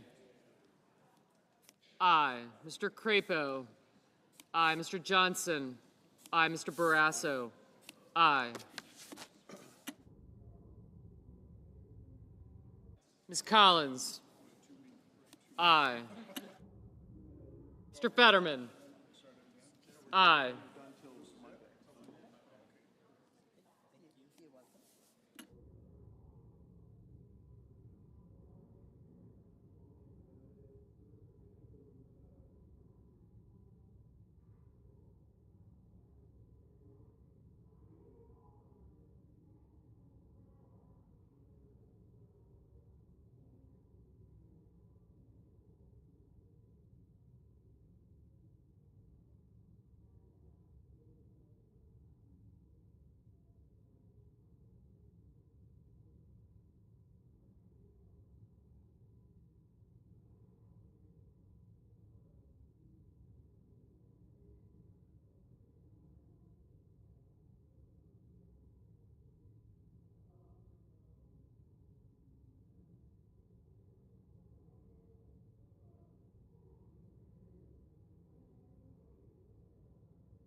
Mr. Wyden, no.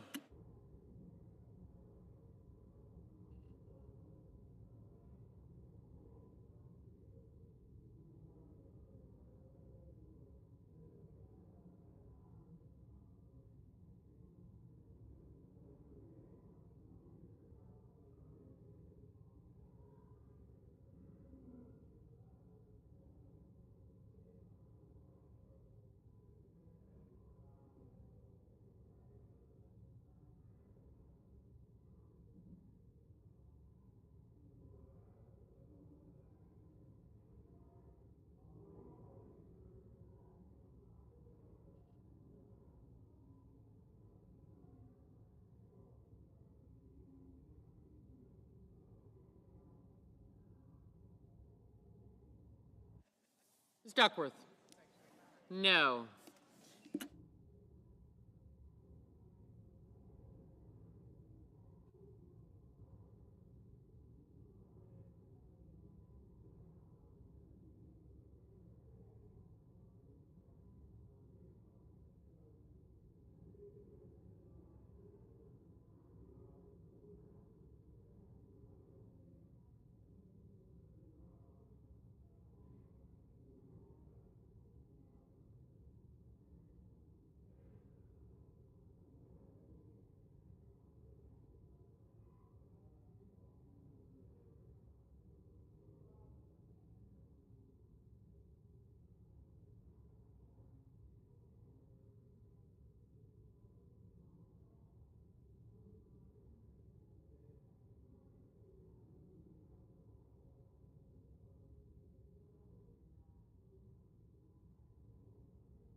Mr. McCormick, aye.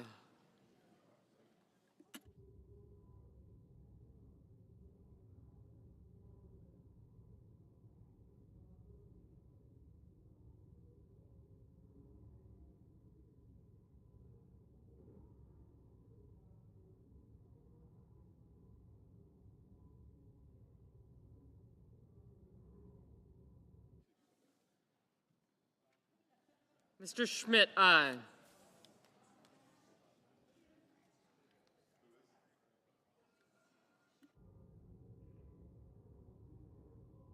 Mr. Booker, no.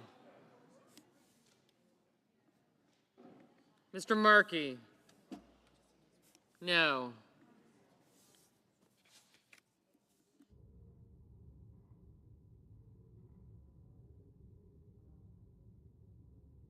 Ms. Smith, no.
Mr. Banks, aye.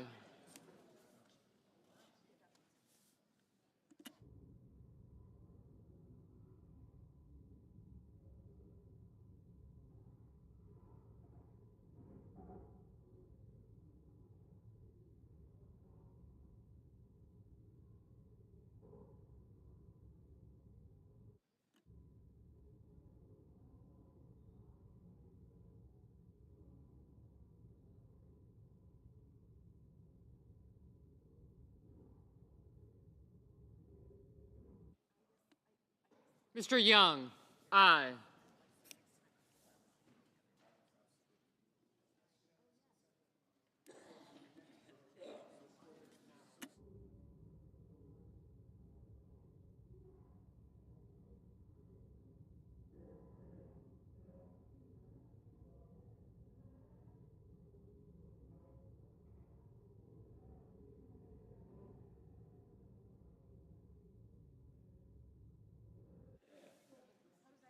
Thanks. Ms. Warren, no.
Mr. Van Hollen, no. Ms. Murkowski, aye. Ms. Klobuchar, no.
Mrs. Capito, aye. Ms. Alsobrooks, no.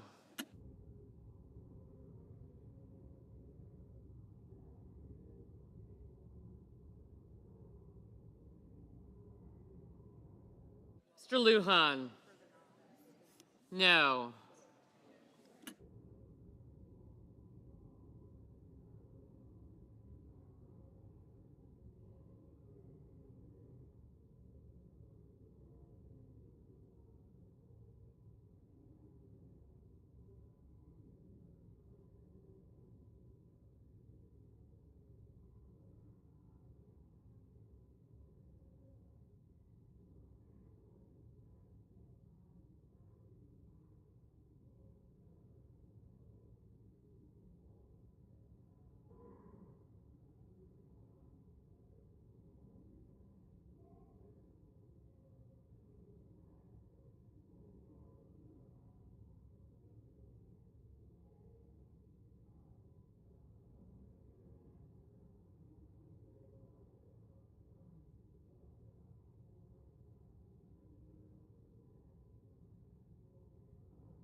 Mr. Ricketts, aye.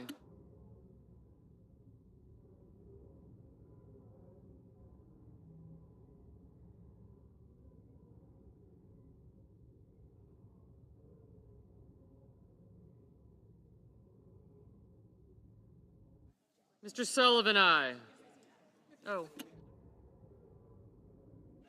Mr. Kim, no.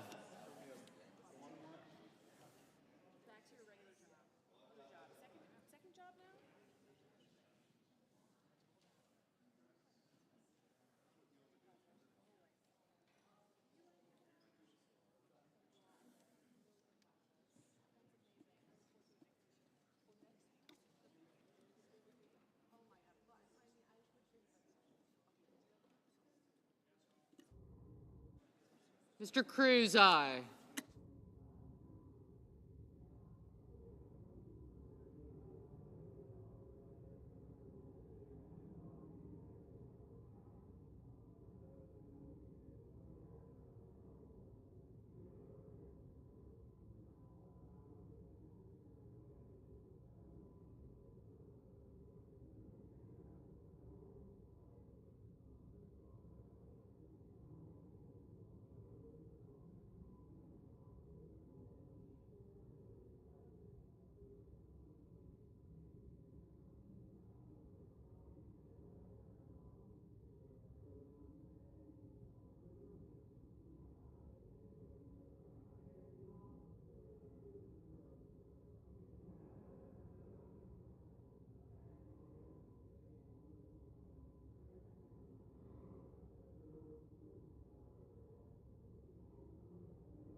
Mr. Mullen, aye. Mr. Risch, aye.